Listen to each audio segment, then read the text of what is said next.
All right, thank you very much. We are going to start with General Administration Function Part 1. Do we have any comments, presentation by the public on matters that are not on the agenda tonight? No, we do not. We do not. Great. We're going to move on then to the regular agenda. Item 2, workshop on the Bicycle, Pedestrian, and Trails Master Plan. I believe we have a presentation.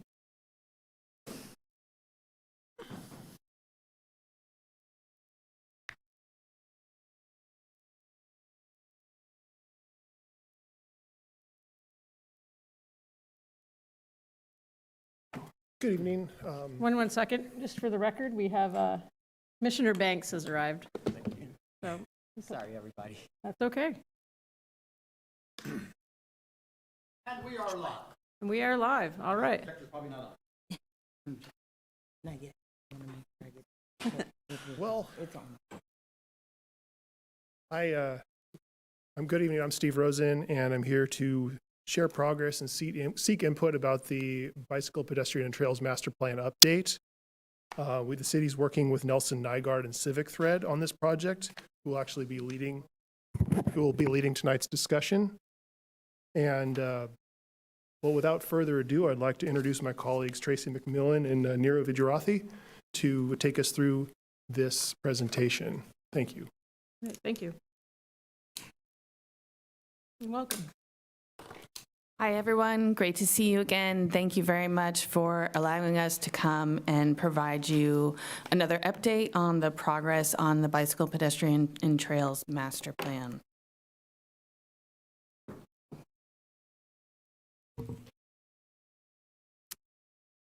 As Stephen said, as a reminder, we were here presenting to you in January, but I'll just introduce myself again. I'm Tracy McMillan. I'm a principal with Nelson Nygaard. We are a transportation planning consulting firm that has enjoyed doing work with the city on several projects now for the past few years, and I am the project manager on this current effort. I'm joined by my colleague Niru from Civic Thread. Hey everyone, Niru here. I'm the project manager at Civic Thread. Glad to be here again. So what we would like to talk about today is to provide you an overview of the project prioritization framework process and the scoring criteria that have been developed. We'll do a brief review of some preliminary map and identified project work. That is very preliminary work. We've just coordinated and provided that to the city today. So really it's just a step in the process that we wanted to let you know that we are at. Nero will then talk about the Phase 2 engagement plan, and then we'll end by covering some next steps and do some question and answers. The overall purpose of today's presentation and why we're here with you are our advisory group on this project, so we want to keep you informed of the project progress. Give you an update on the analysis steps. The last time we met, we had a discussion regarding bringing you up to speed on the project to date and the existing conditions work, and then had a discussion regarding the goals of the project, the goals that were used in the previous BPT MP. I'm getting very much better at saying that acronym quickly. So how I wanted to bring you up to speed on how we've used those goals and the feedback you provided during that meeting to inform the project prioritization process, give you an update on these analysis steps.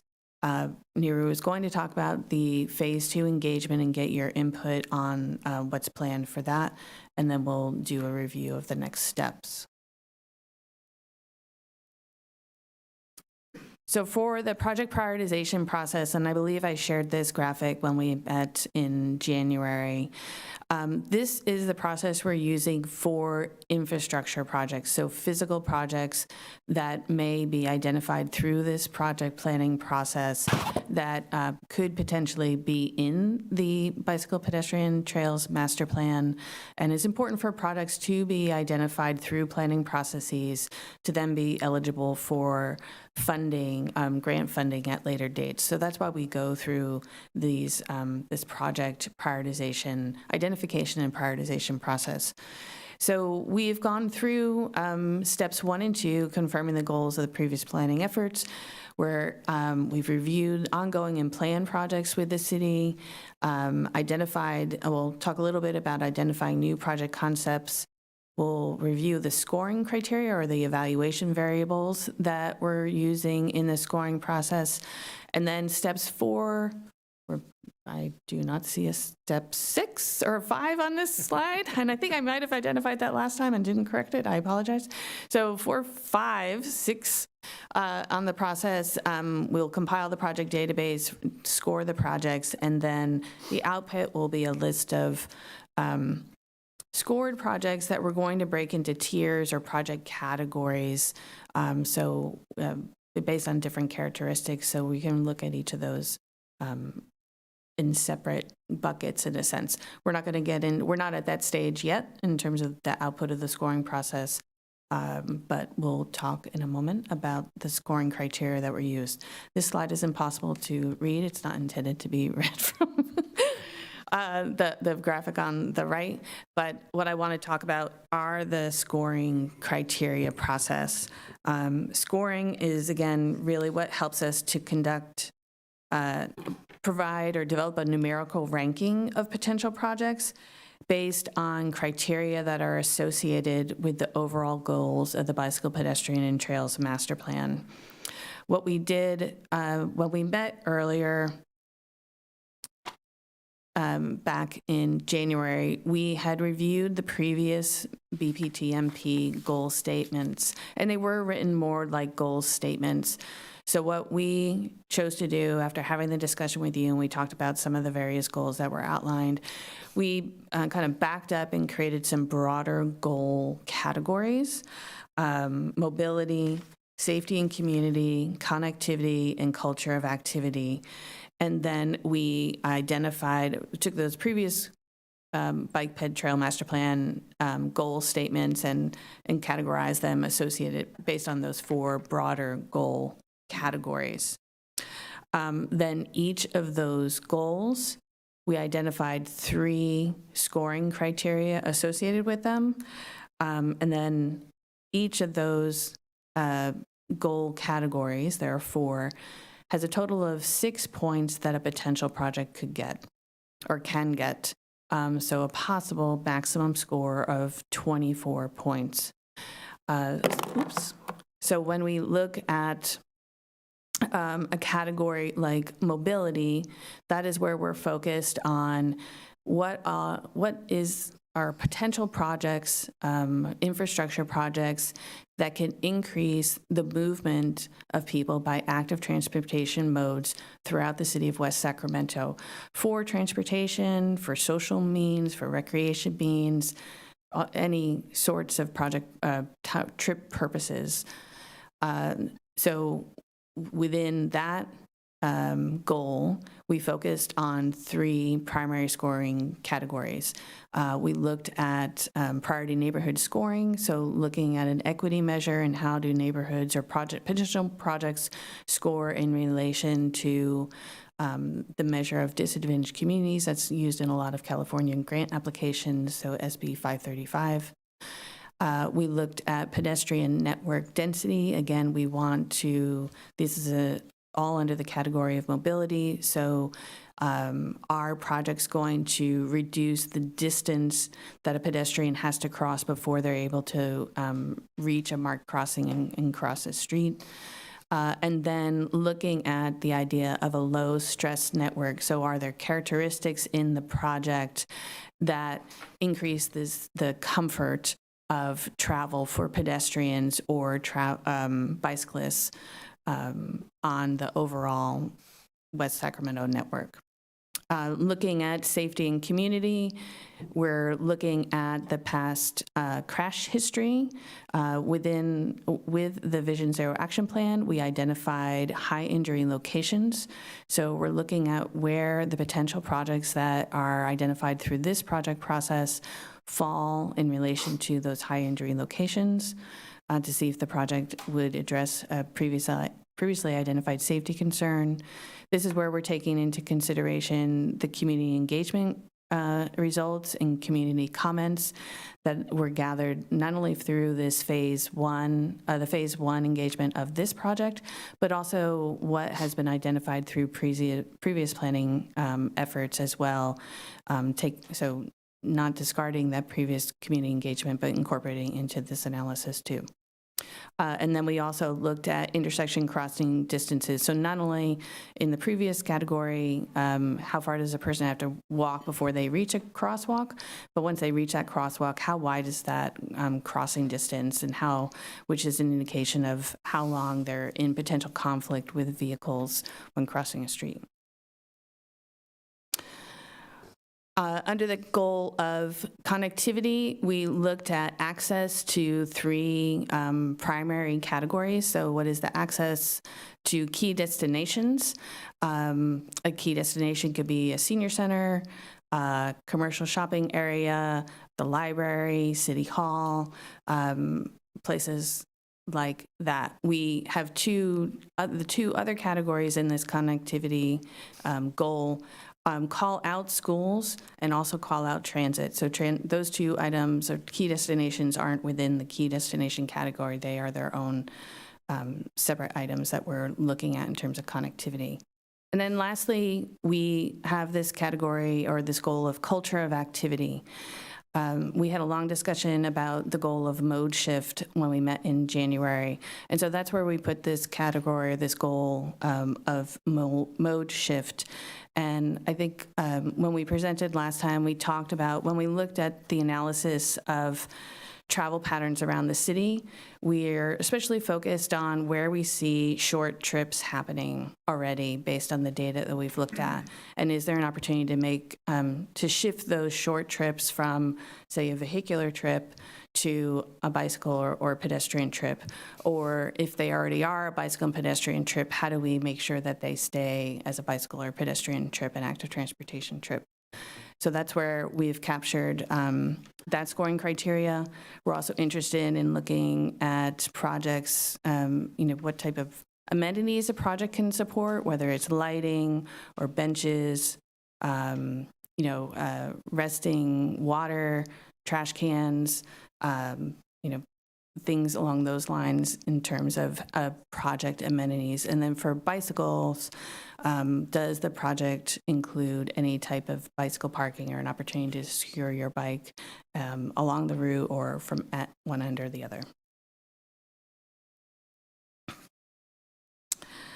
The one last thing I'll say, in terms of these scoring criteria, they're all measurable. They're all tied to data, so that's part of the analysis that we'll move into next. And using GIS data for a lot of this we've identified potential characteristics of these projects, and then we will score them using that information and a good amount of GIS data. We went through several iterations of review on these scoring criteria between the consultant staff and the city staff to be sure that they reflected and can measure the diversity of projects that may appear out of this bicycle pedestrian trail master plan. We feel like the projects are going to fall into three primary buckets. We have on-street facilities, off-street or trail facilities, and then we kind of captured intersection projects in a separate bucket. So we want to be sure that the scoring criteria will not favor one type of project over another, or favor bicycle projects over pedestrian projects, and we'll continue to test that through the scoring process.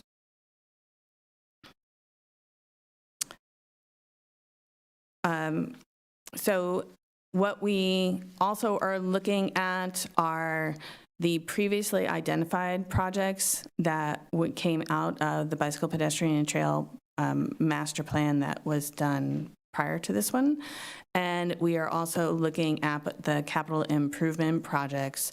And those projects will form this baseline of the high priority investments that were previously identified through the city's prior planning processes. If a project is on the CIP or the capital improvement projects list, we want to be sure it could be in various stages of the planning process, but it is already in process, and we want to be sure that this study acknowledges that, and it's an opportunity to leverage this study to help keep that project elevated throughout the planning process and align it for future funding opportunities. So lastly, as I said, we're at the stage of, we've gone through identifying the scoring project, the scoring criteria. We've compiled the past projects that have been identified, the CIP projects, and then we've done also, in a sense, a gap analysis. We're focused on 3 types of gaps when we're looking at the active transportation infrastructure, again, taking into account those previously identified projects, but we're looking at quality gaps, where the infrastructure might exist, but it's lower quality or not as comfortable or not to the standard that exists today. Infrastructure gap, that there is a missing piece of active transportation infrastructure in an area along a high use or high need corridor, or there is an opportunity gap. There's a potential to add infrastructure outside of the current road or trail network. Maybe it's come up in community engagement, or we see a desire line through a trail or a park area or an undeveloped area where there's an opportunity to consider a potential improvement. So using this lens of gaps, we have identified a preliminary list of potential projects that are either, again, an on-street facility, a trail, or an intersection improvement project. That list was sent to the city today for them to begin their internal review. So we don't have that ready for you to share. Again, we wanted to bring you up to speed on where we were in the process. Once the city has reviewed that list, and that should be completed by mid-March, then we'll begin moving into the scoring of those, that refined project list, potential project list, and again, come out with those kind of buckets of project to then review again. So that's where we are in the analysis process. Neera is going to talk to you now about how we are going to take some of this information out to the community and get their input on where we are in the project process and what they might like to see coming out of it.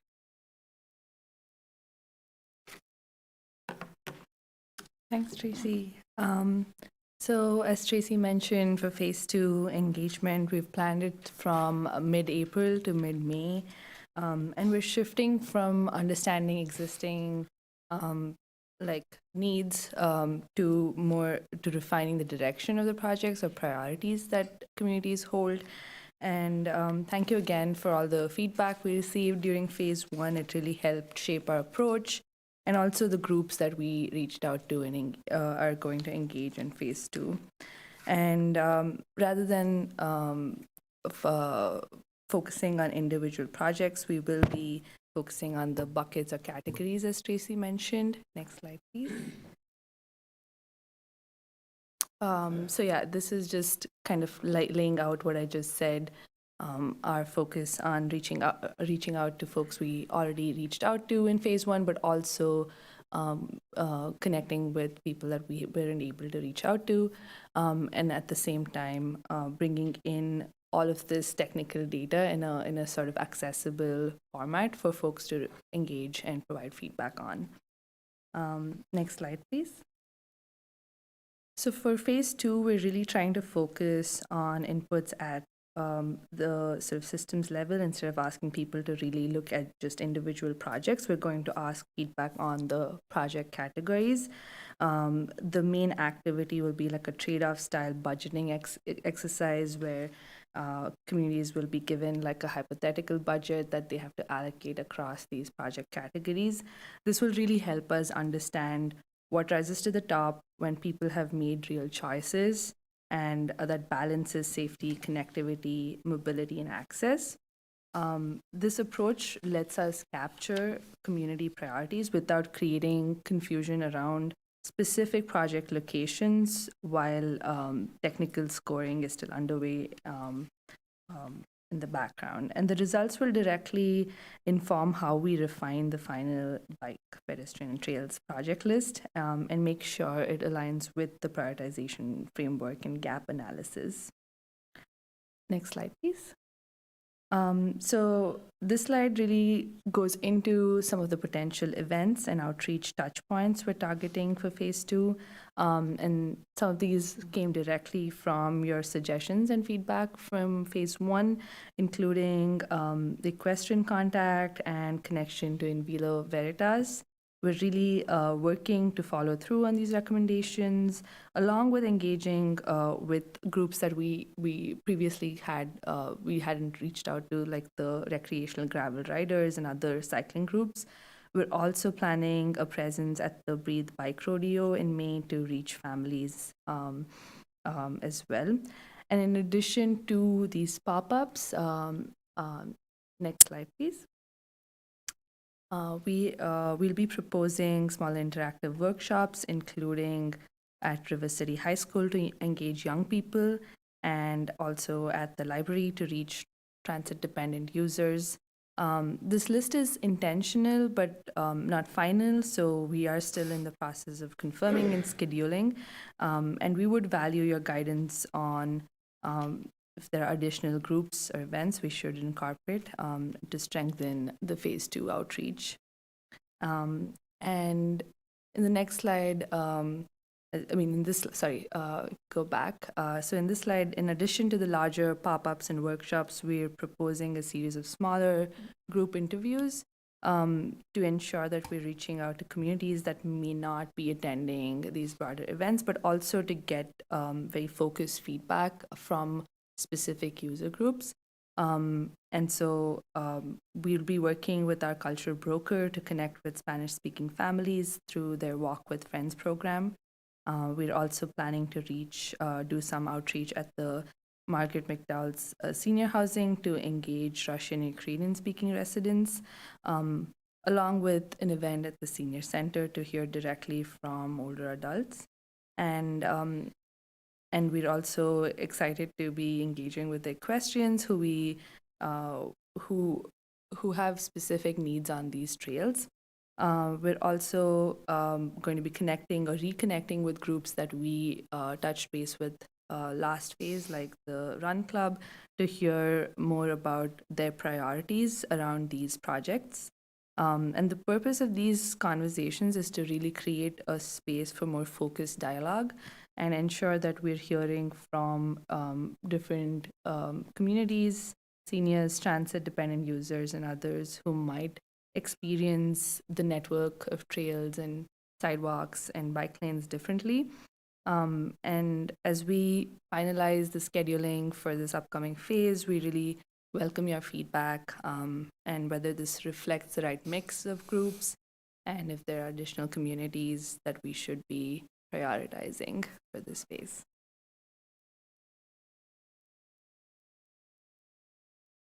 So then just to wrap up, in terms of our next steps, as we discussed, we are going to take this preliminary infrastructure project list.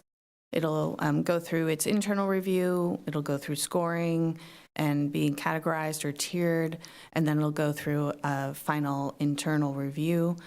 That will probably, at the same time as we're doing all that, engagement will happen around April, May timeframe, as Niro just covered. And then the other piece that we haven't talked about yet with you is we've focused a lot about on infrastructure projects. We haven't focused as much on policies and programs that will be identified and recommended through this, the BPTMP as well. So we're moving into that work as well. So when we come back for the May meeting, that will be one of the primary items I believe we'll talk about at that point in time. So with that, we'd love to open it up to questions. Thank you very much. Before we get to questions, is there anyone here that has comments in the, who's attending this meeting? Yes, we have 2 requests to speak. Okay, we would like to have those happen first before we comment on that.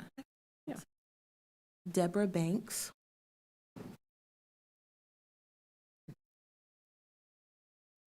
Hi, everybody. Good night. My name's Deb Banks. I'm the Executive Director of SABA, the Sacramento Area Bicycle Advocates, right across the river. I'm here tonight because while the river is a delineator between Sacramento and West Sacramento, the reality is that cyclists from Sacramento come over and enjoy everything that West Sacramento has to offer. I'm going to talk about that a little bit later again when we talk about the Clarksburg Trails Plan. We're super thrilled to see that this plan come into fruition, this one that you're working on right now. It's much needed, especially as Sacramento and West Sacramento is growing significantly, and to have safe places for people to ride their bikes, especially new families, which is definitely an uptick in new families in West Sacramento. For them to be able to ride their bikes safely all around town and to get to the destinations that they want to get to is really fantastic. We highly support this plan, all the engagement, all the work that has gone before it, and we urge you to push it forward to City Council for its recommendation. Thank you. Thank you very much, Ms. Banks. Jeremiah Rohr.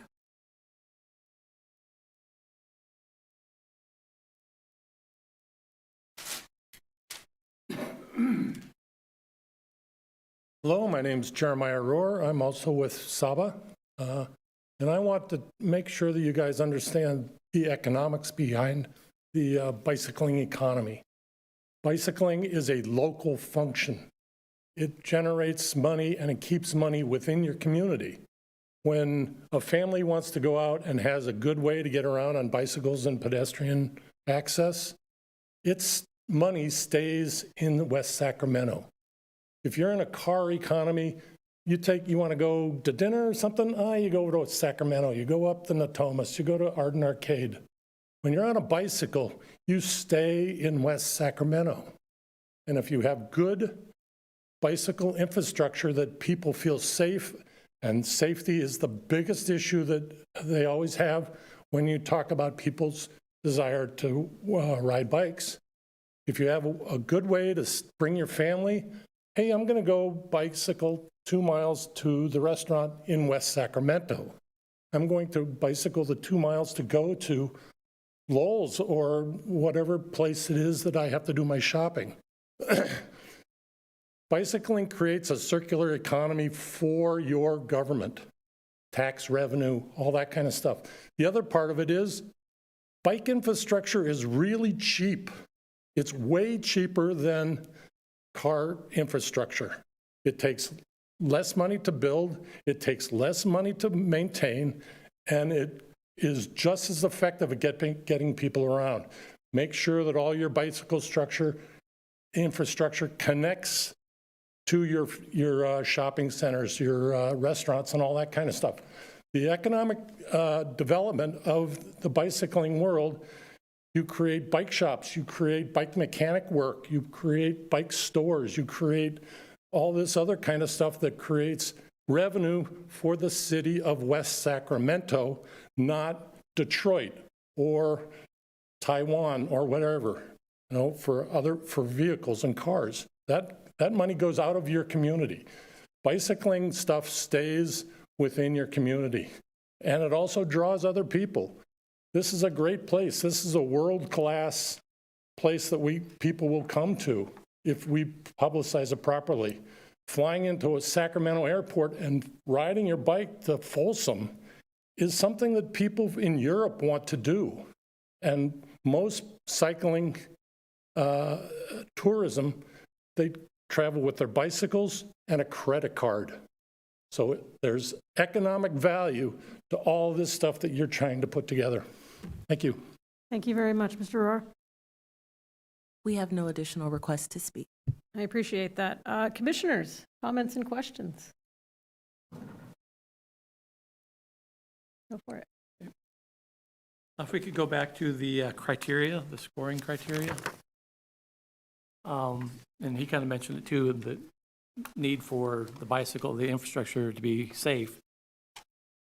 In the criteria, you've got 4 categories that all add up to 6, so they're kind of, those 4 are weighed equally in essence, I mean, against each other. Seems to me that maybe the safety ought to be a little bit heavier, or have a little bit more priority in the scoring. I don't know if that works with your scheme or not, but I mean, it's getting the same level of scoring as, say, you know, whether you got bicycle parking or, you know, things like that. It just seems like safety should have a little bit higher criteria. And I don't know how you do that with the numbers, but just the thought. There are a couple of ways we could do it. We could do it within the scoring, or if there is a recommendation that, yes, this is a category or a goal that should be, in a sense, weighted heavier than the other 3 goals, then it could be a weight that's applied after to the as an overall score, Right. or as an overall weighting, in a weighting process I after don't know the scoring. process-wise which would be better, but I just, conceptually, I just think that it should have more weight somehow. If that makes sense. Okay. And then as far as scoring also, and maybe this comes down farther down the process, like implementation readiness, you know, how does this one compare to another one as far as where it lies out in the schedule or whatever, and cost effectiveness, you know, are you going to get more miles per dollars out of this project versus that project, whether it be a pedestrian or a bicycle? So just trying to weight it a little bit more. And I guess I got the sense that maybe these 4 criteria were more outward focused on what the community is going to say, but once we get that information, how do we evaluate it? So maybe that's already baked into the process before it becomes a capital project. I don't know. I just think. Yeah, each community, I mean, communities, handle scoring differently. What I typically like to recommend is that the first pass and tier or phase of scoring is values-based, that the projects are identified and scored based on value. And if cost is a strong value, then it should go into this initial phase. But if the goal is to look at the projects based on, say, non-monetary value at first, and what the community maybe has elevated, or you all have elevated as the project goal, overall project goals, or the BPTMP goals, then we can take factors like implementation readiness, like leveraging existing, those projects that are already in the CIP, or were previously identified in the previous BPTMP process. They don't necessarily, should we put them through a scoring process because they've already been elevated. So in a sense, they've moved through a phase of implementation readiness. Certainly the CIP projects have. So they can get pulled out into a separate category or be weighted based on implementation readiness, so that they do kind of rise a little higher than those that may not be shovel ready. And implementation readiness also is, projects go through different phases of development. So implementation ready project, or like a shovel ready project, is a project that's near to the construction process. So in a sense, it is a different category or project criteria than that one that is maybe still going through feasibility or a design process. So those are some of the, as you said, it's slightly baked into the internal review process that the city will go through as it's looking through this initial potential project list. And then after we look at the scoring of the projects and thinking about the buckets that the projects will fall into, and cost is in that same And time just frame. one other thought, I just didn't know what SB 535 covered, so I looked at it, and then I looked at, I guess, for the most part, it's the north part of the city, or a significant portion of the north part of the city. But even within that, there's 4 different census tracts that have different ratings under SB 535, or there's another criteria, I don't remember what it was. But so were you thinking just as it relates to that whole area, or are you going to look at the sub areas when you're weighting in the criteria that you've already identified for SB 535? We look at the degree. It's right now, it's scored as an on-off switch. Okay. So whether the particular level of disadvantagedness, whether it's environmental exposure or low income or whatever it is, as long as it hits a threshold, it's an SB 535 community that qualifies for more funding for projects. Right. So that's the cutoff. But do you think there's value in rating them differently within that I was just kind of cutoff? throwing it out there because I looked at the numbers, and I mean, like one's like, I don't know, 60%, another one's like 80% on whatever these. There's a couple of different scores in there. But I thought, well, there are neighborhoods within that area, so it does. But I don't know if that's like grinding the grist. I mean, versus just getting it moving forward. Numbers are. Well, I just want to throw it out there for you guys to have some discussion about it and figure out what to do. And that degree to which, like the percent that the project or that a neighborhood is within, or a SB 535 is useful later stage if a project moves into a grant application scenario, and that's when the city will look at that data and include it as part of the grant application. And typically with a program like the Active Transportation Program, projects that fall within more SB 535 higher rated neighborhoods representing, disadvantagedness will gain more points. Last thought. You identify some destinations, and you have just general destinations, and you have schools, and then you had transit. Where would maybe employment centers fall into that, and would that be worth separating out, or? They would fall under the key destinations broader category, and I think we have a list of key destinations in focused, again, like social centers, There are a mix of things, right? some commercial centers, and then, it's Ballpark. Yeah, and we would have to discuss employment centers and what constitutes an employment center, whether it's a certain number of employees and a location to be considered a key destination employment center versus maybe a small business employment center. Thank you. Would the crossing to the other side of the river, we heard some comments about the interconnectivity of these two cities, Sacramento, West Sacramento. Would that, something outside the boundary of West Sacramento, would that be a key destination? Can we define that too? For example, a bridge crossing. Yeah, we were contemplating scoring the bikeable, walkable bridge crossing, well, the ones that are accessible to active transportation users as their own destinations that stand in for the destinations on the other sides of the river. Mm-hmm. Because there's no point in mapping them all on the far side, but if we just declare that that the other side of the river is a key destination, then it becomes one, and we can score projects appropriately. Okay, thank you.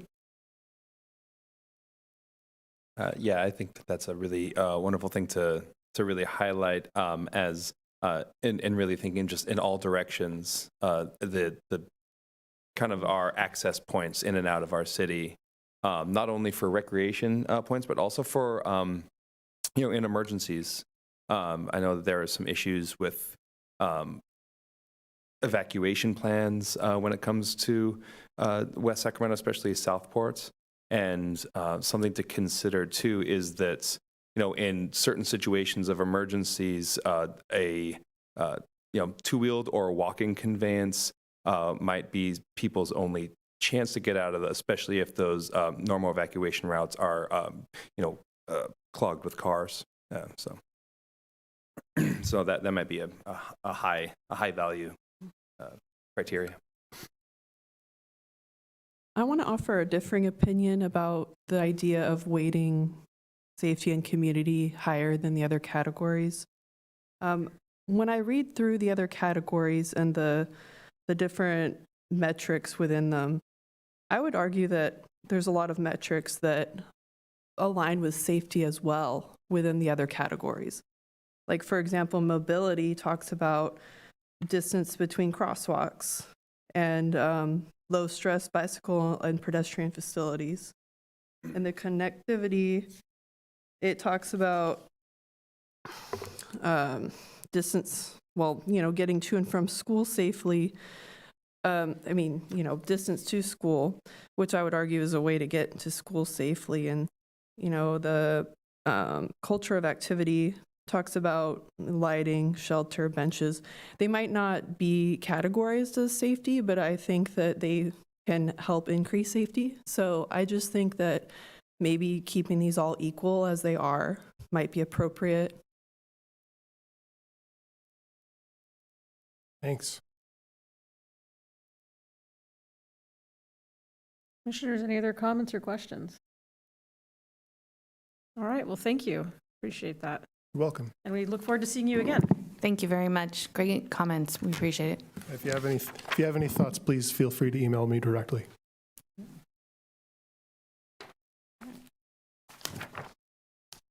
We are now going to move on to item number 3, Yolo County Transportation District presentation on the short-range transit plan and funding scenarios.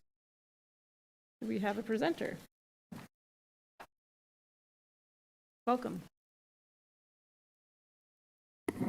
Good evening, members of the TMI Commission. Tonight we'll have a staff member from the Yolo County Transportation District provide an update on their short-range transit plan. I'll turn it over to Lola Turney from Yolo County Transportation District. Yep, appreciate that. Needed that. Hello, everyone. Good evening. My name is Lola Torney. I'm a senior planner at the Yolo Transportation District, Yolo TD. And as Stephanie mentioned, I will be talking to you tonight about our update for our short-range transit plan, or SRTP. No buttons. There we go. So tonight, I'll talk about what an SRTP is, go through what we heard for the different rounds of public engagement, share with you our proposed route changes, and then go over different funding scenarios. Then I'll talk about next steps before we get into discussion. So for everyone who's not aware, a short-range transit plan, or an SRTP, is a detailed roadmap for Yolo TD's operations, investments, and service improvements within about a 5 to 7 year time frame. It is subject to periodic updates and revisions and required by FTA. For Yolo TD's SRTP, we've set several goals. I'm not going to list all of them out for you, just to say that we want to provide high-quality transit service that is efficient and sustainable. Also, for anyone who's not aware, I wanted to provide what I call as a transit service planning 101. The ridership coverage balance, the frequency coverage balance. So all transit agencies are pulled into 2 different directions, providing frequent transit service that comes more often and serves a smaller number of destinations over a smaller amount of space, but comes more frequently, or coverage routes, which, based on the name, are services that provide a wider geographic coverage. They provide critical access to community destinations, but because of that, the coverage routes often come less frequently. So right now, Yolo Transportation District manages and serves, offers coverage routes, especially here in West Sacramento. So we, for the short-range transit plan, which has been going on for the last couple years, have gone through a few rounds of public engagement. The first phase was in mostly 2024. We asked our communities, what would you like to see from transit service here in Yolo County? And then in phase 2, we asked, well, here are our recommendations that we took from you, and then how did we do? So some key themes from phase 1 was to focus on frequency over coverage. Almost 2/3 of survey respondents said that they are more willing to walk farther to reach routes that come more frequently. Usually when transit service providers do these types of surveys, it's about a 50-50 split. So the fact that 2/3 are like, please give us more frequent service, heard you loud and clear. We also heard that people prefer a fixed route service model as opposed to microtransit. So right now we have B-line service in communities like Woodland. And we also heard that our route liability and on-time performance is not great, so we need to work on that. Specific themes from phase 1 in West Sacramento are that we want to continue to provide service to the Bright Broderick neighborhoods. We need a better connection between the north and south parts of the city, specifically better service to the high school, and also want to maintain access between Southport and downtown Sacramento. So we, just to set the stage here, these are our existing routes. As I mentioned, they are all coverage routes, so they come every hourly service. And we have 4 local routes, and then we have, which are the 37, the 40, 41, and 240. And we also have routes 42A and B, which are the ones that travel all around the county, go from Woodland to Davis and into downtown Sacramento. I want to also share, these are existing ridership numbers. So during COVID, we combined Route 35 and 37, which is why the numbers are slightly off there. But this is just to share that over the last several years, our productivity has significantly declined, and sometimes we'll see, we won't even have 4 riders in an hour on some of our routes.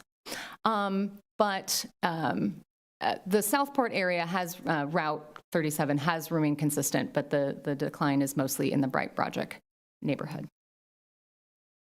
So we took what we heard from the phase 1 of outreach, and then also from for West Sacramento, but also for the community at large. And so we have proposed lots of new changes for West Sacramento. So we have proposed to combine routes 40, 41, and 240 into one new route, which we're calling Route 38. It would connect the north and south sides of the city, but still travel in the Bright Broderick neighborhood. And we are proposing to keep Route 37 the same, except only travel into downtown Sacramento during peak travel times. We'll refer to that as Route 37 DT.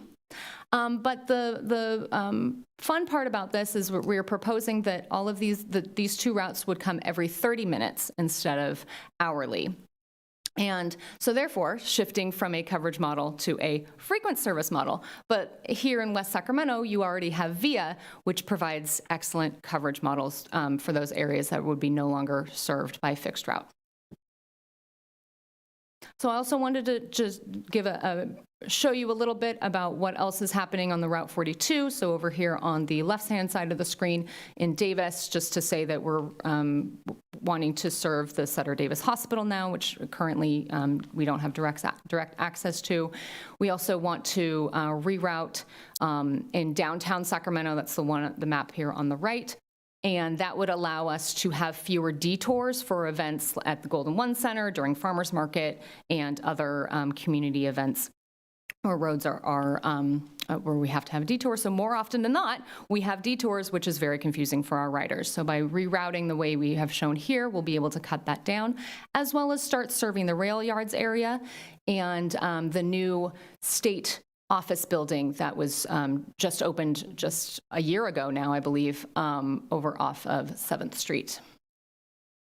And then so showing there'd be no changes to proposed Route 42 here in West Sacramento, but also in Woodland, we do have a couple changes where we're no longer wanting to serve the inside of County Fair Mall. Instead, our main transfer point will be up in downtown Woodland on Main Street between 5th and 6th in front of the courthouse. We'll still serve the County Fair Mall, just stay on Gibson Road. So here is a sort of snapshot of existing service frequency, if you will, just to show that all of our routes currently in West Sacramento are 60-minute service or worse, except for the 42. But we're proposing to shift that to more frequent service for 37 and 37 DT and 38 on weekdays, and then on weekends for Route 38 would have 60-minute service. So we presented all of this to the community back in the fall, it's phase 2. So we did an online survey. We also tabled at 4 community events. And here in West Sacramento, we attended a Yolo County food bank distribution event in October. And we also conducted outreach to riders on routes 40, 41, and 240 when we were already doing some sample surveying as part of the National Transit Database. Let me know if you have any questions about that. But basically, what we heard when I asked the question, what is your level of support for these recommended changes in West Sacramento? Overwhelmingly showed some support, strongly or somewhat supporting the proposed changes. And also 60% of respondents said it would be more convenient for them to reach their regular destinations in West Sacramento should this be implemented. So the reality is, though, with for any SRTP, and because the plan itself takes place over a certain amount of time, 5 to 7 years usually, there's always a risk of funding cuts. Could be more funding that becomes available. We don't know. So what we do is put together what we're calling funding scenarios that basically allow us to react to the funding reality much faster by having plans in place. Okay, say we lose funding for whatever reason. All right, we have to go down to 80% of what is currently being offered. This is what we know it looks like, and we can implement that quickly. So for the short-range transit plan, what we've put together is 4 different funding scenarios: 2 reduction, an 80 or 90% of current, 1 base case, which is the same miles and hours, which is the one that we presented to the public in the fall, and 1 expansion, because why not be hopeful that more money will fall from the sky, and we can be ready to implement additional service if that is a reality.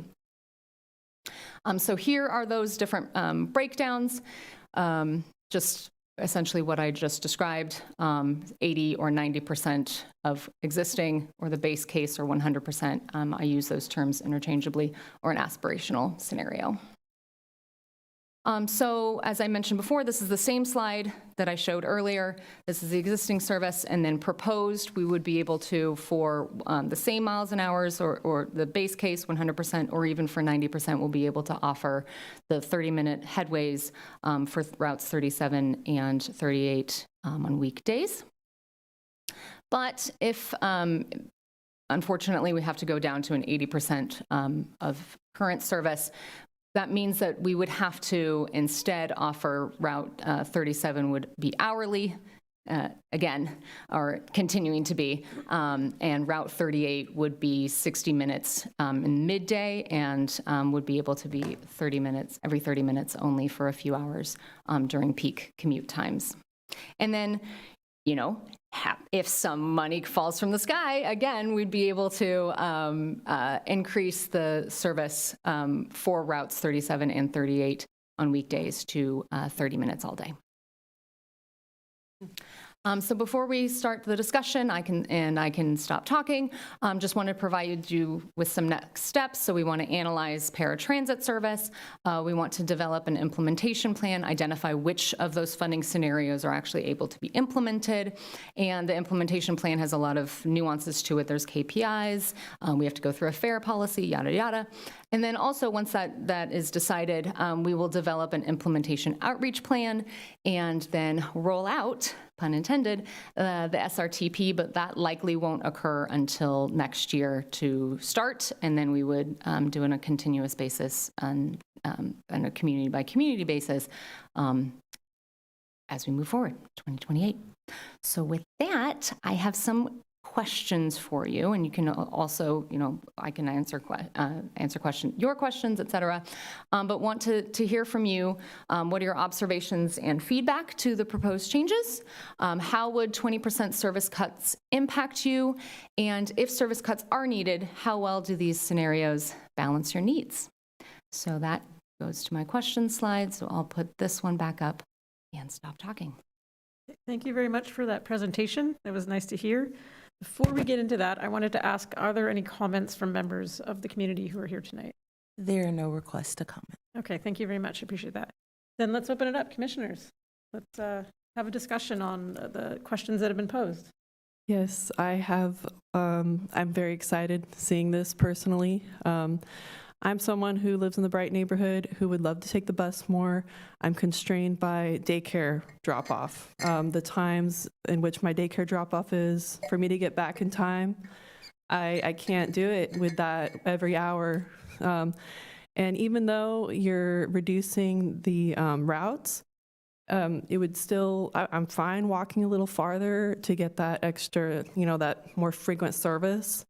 And it'll allow me to take the bus more often instead of Via, which I love Via, but it's not always reliable. There's the time when I take it, it is very impacted. So I love the bus because it comes when it comes, and I've never seen it not come. So this is exciting. So I appreciate this.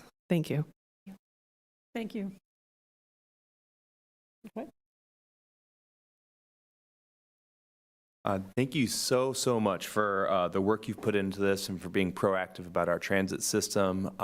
We talk a lot about bicycle, pedestrian infrastructure, and other means of access, as roads and everything like that. But transit goes hand in hand, and oftentimes a lot of these active transportation things they don't operate as well as they could without transit. So thank you for making it a priority.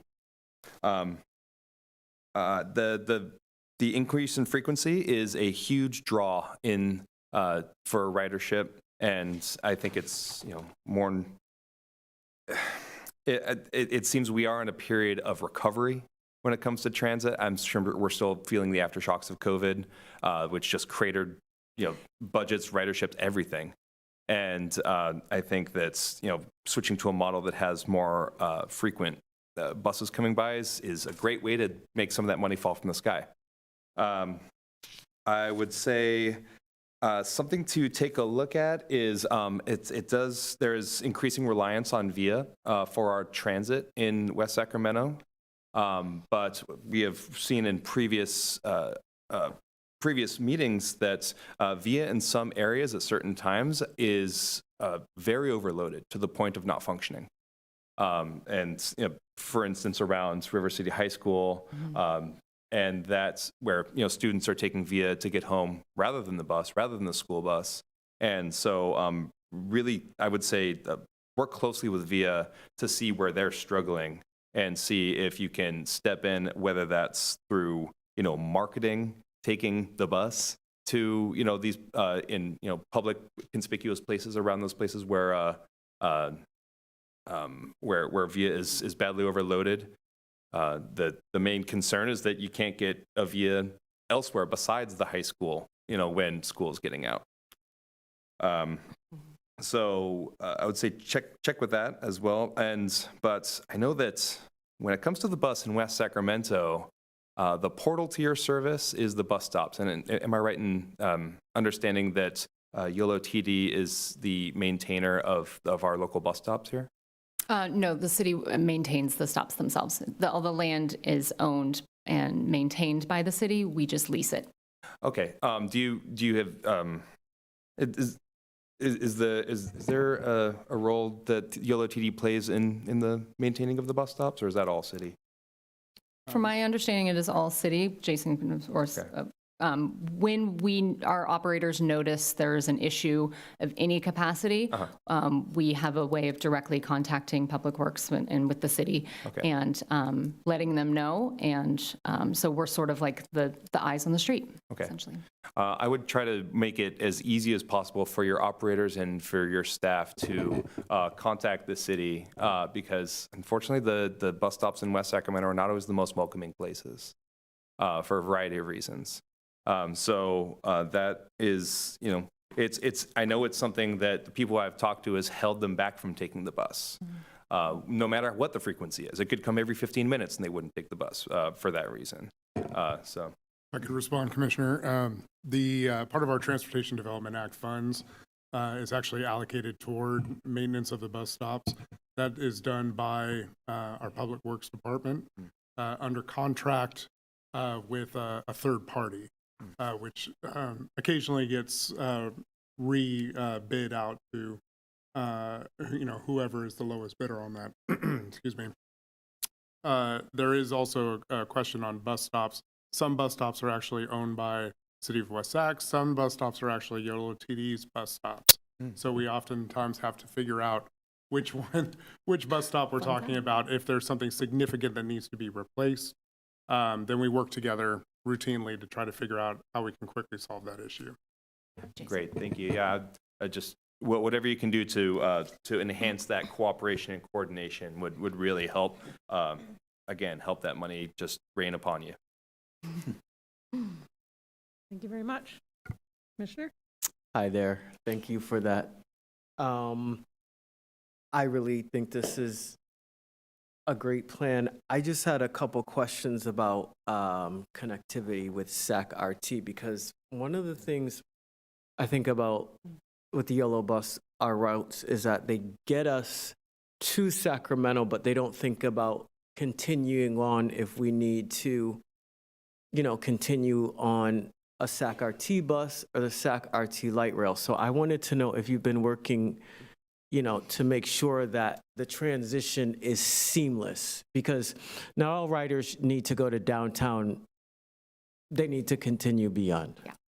100%, absolutely. And part of the rerouting in downtown, we will work directly with SAC-RT, the City of Sacramento, and there are a few other transit service providers who also serve downtown Sacramento. And the hope is that there will be sort of little mini hubs where you'd be able to get off of our bus and then transfer to within 1 or 2 blocks to a SAC-RT bus or whomever.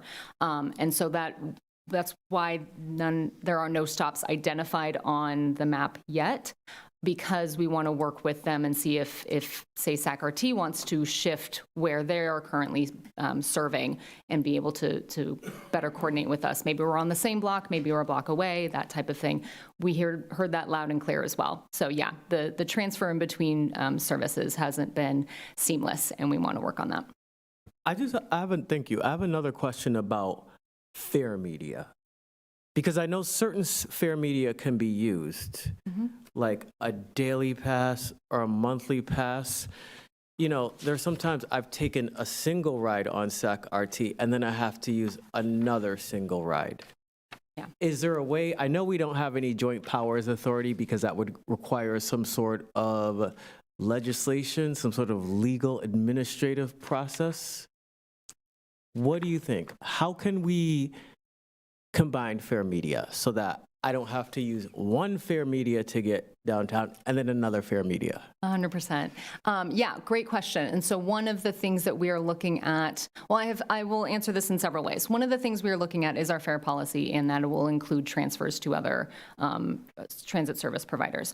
Also, 2, SAC-RT and us and a few others in the area are transitioning away from the Connect card. SAC-RT has already done so. We will be doing so in the coming months, and transitioning to Zip Pass. But also, we are going to implement a tap-to-ride system. So you'll be able to just have your credit card. You don't need to necessarily have a monthly pass already purchased or something that would already be built in, where it would, on the back end, could tell, hey, this person has already tagged on somewhere else within the last few hours, so we don't need to, you don't need to be charged for multiple times for a transfer, or you've hit your monthly limit, that's all you're going to be charged for. You still want to tap on just so we can count you, make sure you're on the bus, but you won't be charged. So those are the types of things that we are working with SAC-RT on the back end, and those will be rolling out over the coming year.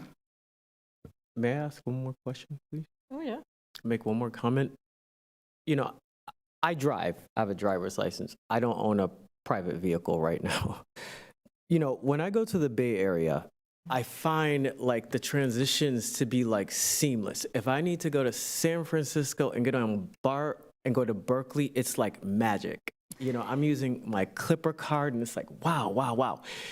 Here in Sacramento, I don't even know how I would get to Elk Grove, and it's right there. It's like, okay, I have to get on YOLO bus to SAC-RT to Elk Grove. That for a city of 500,000 people, we have too many transit agencies. For the record, I just wanted to say, most of these agencies should be eliminated, and it should be the Sacramento Regional Metropolitan Regional. You know, because there's no reason why, philosophically speaking, why to go across the bridge, I have to change agencies? I'm only going 1.5 miles across the water, you know? So what I'm trying to figure out is like, how can I just get to Folsom or Elk Grove and make it seem like I'm not traveling across 3 different metropolitan areas so it feels like I'm in the same? Right. I'm not going to comment on your first part, but I will say, yeah, and we've heard that loud and clear over the last few years, and that's partly why for the tap-to-ride system and the Zip Pass, you'll be able to do that. It'll essentially serve as a Clipper card, or you won't even need to have a separate card. That's with the tap-to-ride. You can just use your credit card or debit card, and it'll count you the same. And it should be seamless. If it's not, let us know. I've got something else to add. I may have celebrated too soon because I'm taking a closer look at the map for the new proposed Route 38. It appears it will not go into downtown. Is that accurate?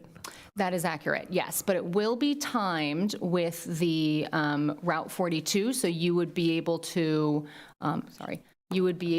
transfer right outside here and be able to transfer on the 42 into downtown Sacramento. And we will time those transfers because they will both, fingers crossed, be coming every 30 minutes, so that transfer will take less than 15.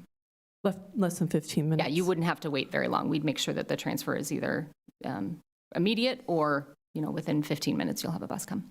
Okay, that's good to know. Yeah. Thank you. Good question. Thank you for all those good comments. I just want to say I like the map myself. I also live in the Bright Broderick neighborhood, and admittedly, I don't take the bus that often because it doesn't go where I need to go very quickly, and so sometimes it's quicker to walk. So I do think this more direct route toward Tower Bridge, toward the I Street Bridge, actually is a great change. I think that those buses are going to move a lot faster in that direction and probably in the other direction. So I guess you said you had 2 modes of transit riders, one that kind of went more frequently and went directly in a direction, and others that were sort of, I can't remember what you called it, spread out. Coverage. The coverage, yeah. I think we did have more of a coverage model, and I personally, I prefer the more direct model. But I am curious if you were able to reach out to people who are riding the buses. I know that you did some outreach, and I'm sort of curious, did you do outreach on the bus? Like, how did you get the people who are currently using the coverage model? How did they feel about these changes? Were you able to reach those people? Were they included? Yes, we did survey those folks while we were doing the National Transit Database surveying already, and they mostly asks questions, and then we're encouraged to take the survey. And so the responses that you see in there are potentially from those writers. But most people were, cautiously optimistic, I would is how I would describe it, and said that they're more willing to walk a little bit farther or roll. That you can bring your bike on our buses a little bit farther in order to access more frequent service. And so there was a few that were not a fan, but once we reminded them VIA still exists, and they're like, oh yeah, I can do that. Okay. And so they weren't necessarily as opposed if they were opposed before. Yeah, great. Thank you. Yeah. Appreciate that. Any other comments or questions, commissioners? Okay. Well, thank you very much for coming. We appreciated your presentation and look forward to hearing more. Wonderful. Thank you so much. Have a good evening. Yeah. I guess with that,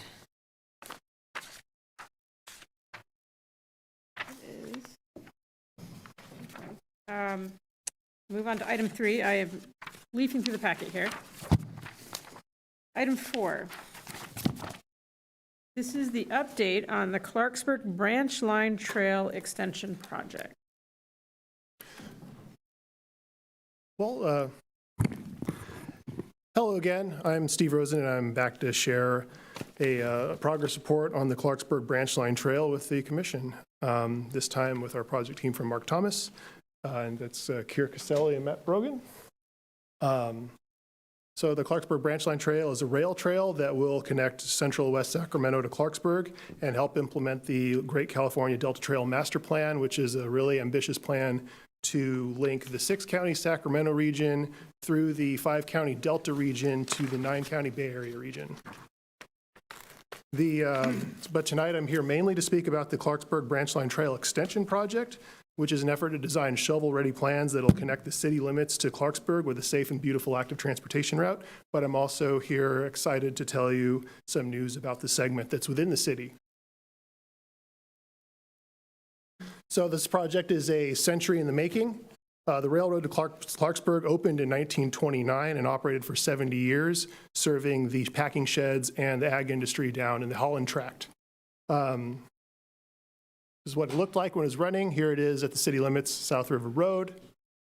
Here is the train just north of Pump House Road. The rail fans tell me that that is actually the last revenue run, carrying sugar beets in or out. And this is the train crossing Pump House Road, where our Class 1 trail will reach. So the city purchased the right-of-way through the Surface Transportation Act's rail banking provisions in 2005 and announced that the existing gravel path was open to the public. And by 2010, the Rails and Trails Conservancy had mapped the trail on its inventory of public trails. Pavement between the Locks Drive and River City High School was completed in 2014. It's open today, waiting for you to enjoy it. And in the same year, that is when the city actually started receiving reports that south of the city limits, people were holding our trail users on public land at gunpoint and throwing them out. That's a problem. So this is this was a project that is separate from what I'm going to spend most of this evening talking about. This is the Clarksburg Branch Line Trail from River City High School to city limits. We're working on shovel-ready plans to pave this segment, and we expect them this spring. It includes replacing 2 defunct railroad bridges in town and connecting the Southport Levee Trail while retaining all those nice shade trees, which is a trick our engineers are working real hard on. So where we are now is that the Clarksburg Branch Line Trail begins where that trail ends at the city limits. We've been working on this project since we won a carbon reduction program grant in 2024, and we expect shovel-ready plans in 2027.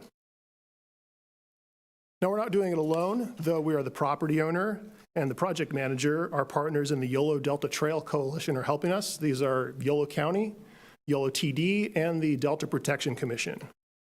Each agency's plans show this trail, and each has an interest in building it. And all those plans are approved by an elected or an appointed commission and steered by the agency stakeholders. So You can see the plan in our you can see the Clarksburg Branch Line Trail in our BPTMP of 2018.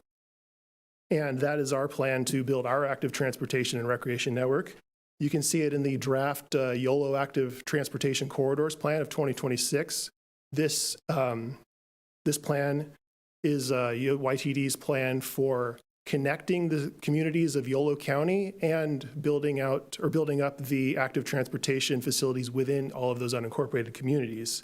They expect to be back here in May to talk about that, so look forward to that. It's a really interesting plan. Here's the trail in Yolo County's general plan. That's the 2030 general plan over there on the left. You can see it, the little green line leading south from West Sacramento, and in the bicycle transportation plan of 2013. And here it is in the Great California Delta Trail Master Plan.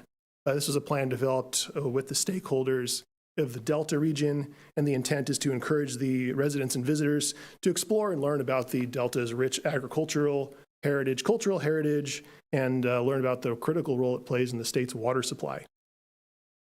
So we are building this trail to achieve certain goals, which we call a purpose and need. And the most important goal is to build a trail in the city's right-of-way that are acquired through the Rails to Trails program.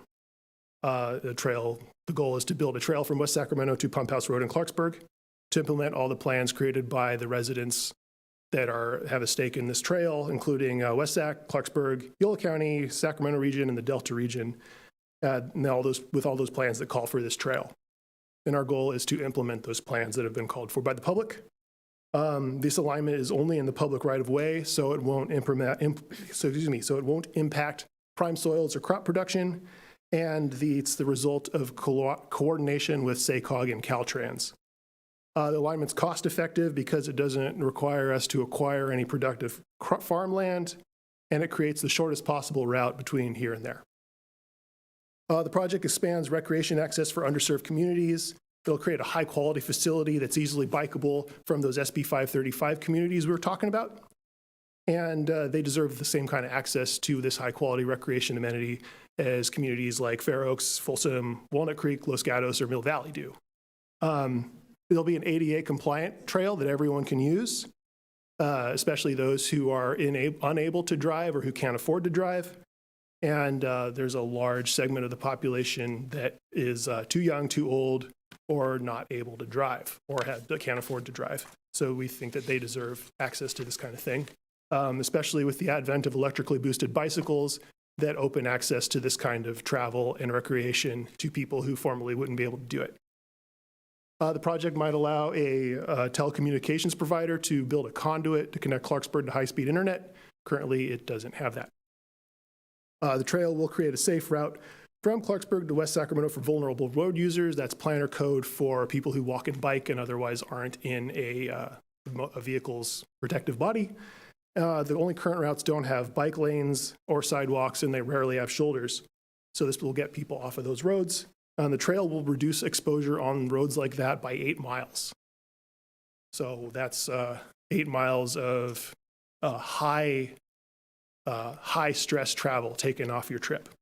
The project will reduce greenhouse gas emissions by reducing vehicle miles traveled. It'll reduce the distance between West Sacramento or Sacramento and Clarksburg by 2.5 miles overall, and reduce that scary distance by 8 miles. So a really conservative calculation. Well, okay, we'll rewind. Visit Yolo County tells us that 401,000 people visited Clarksburg for recreation in 2023. And that's just coming from West Sacramento and Sacramento. A very conservative estimate shows that 5% of those people would switch that mode to bicycle ride, and that would eliminate 440,000 vehicle miles traveled, reduce gasoline consumption by 19,000 gallons, and cut 171 metric tons of CO2 equivalent emissions every single year. The trail will expand regional economic business opportunities. The Delta Protection Commission found that the Delta region that's the 5-county Delta region, Sacramento and Yolo are a part of that, has only captures 0.5% of its people who bike and walk for fun. So of the 13.1 million people in the Delta region who do those pretty basic, affordable recreational activities, only 0.5% of them do them in the Delta. And 2/3 of those people do it, so there's 8.7 million people who walk and bike for fun and can't do it in the Delta. That means that 99.5% of them go somewhere else to do it. And they take their money with them. Delta visitor serving economy has been in decline for a long time due to the decline in boating. This is according to the Delta Protection Commission. But the good news is that people who walk and bike for fun spend just as much money per visitor day as boaters do. So that is promising. The DPC interviewed groups of potential visitors about why they don't do it. And they say there's no safe places to do it in the Delta, to walk and bike in the Delta, and this trail will create that. Another opportunity identified by the DPC to grow the economy is through agritourism. This includes things like farm direct sales, which have been growing since 2002. And the DPC also identifies wine tourism as a growth area. This trail runs directly from the urban core through the Clarksburg American Viticultural Area to what is planned as a wine tasting adventure hub in Clarksburg, so the center of that American Viticultural Area. And the Clarksburg Community Plan calls for the government to support these kind of businesses. So we opened community engagement right after we began this project. We've been doing it specific to the design of this project. We heard a lot of input regarding trail amenities and emergency access, fears that people are afraid of if the trail opens, and some opposition to additional visitors in Clarksburg from some people who attended a meeting there. But we heard a lot of support for safe connection to travel, for a safe connection to travel on and a safe place to recreate. So we attended the Clarksburg Citizens Advisory Committee. We met with property owners in the field. We held some public workshops. We attended the Delta Protection Advisory Committee, and we set up camp at some family-friendly West Sacramento events. And we met one-on-one with our project's neighbors to discuss property interface issues. So that leads us to this project, this project design based on what we found. This is going to be 4.35 miles of Class 1 trail on that railroad corridor and 2.05 miles in the county road right-of-way. It'll extend the trail from the city limits in the north, where all of the other engineering design projects are reaching shovel readiness, to Clarksburg. So up at the north end, this is a detail slide of where of the city limits. Just south of the city limits, the trail starts at the Shangri-La Slough Levee, just south of those existing bridge abutments where you have to zigzag through on South River Road. And it runs along South River Road for about 0.3 of a mile. And we're looking into alternatives to make that as safe as it can be for active transportation users. But the constraints there are that we will not penetrate the levee and we will not leave the existing right-of-way. And down at the south end, the trail is a Class 1 multi-use path down to Pump House Road, as shown in all of those general plans, to where it turns east to travel on Pump House Road. Now we're looking at alternatives here to make that travel as safe as possible for shared use, including possibly resurfacing that road east of Pump House Road. West of it is a washboard gravel trail, and that average daily travel count on Pump House Road is 53 cars a day. So we believe that there is a strong likelihood that we can make that a safe shared space. We're looking into road safety treatment south of Pump House Road on South River Road, Willow Point Road, and Willow Road to where the alignment ends. And told you where we are, but these are our next steps. We're going to be working on environmental studies and documentation. We're going to be finishing our topographic and boundary surveys so that we can do the necessary details of design.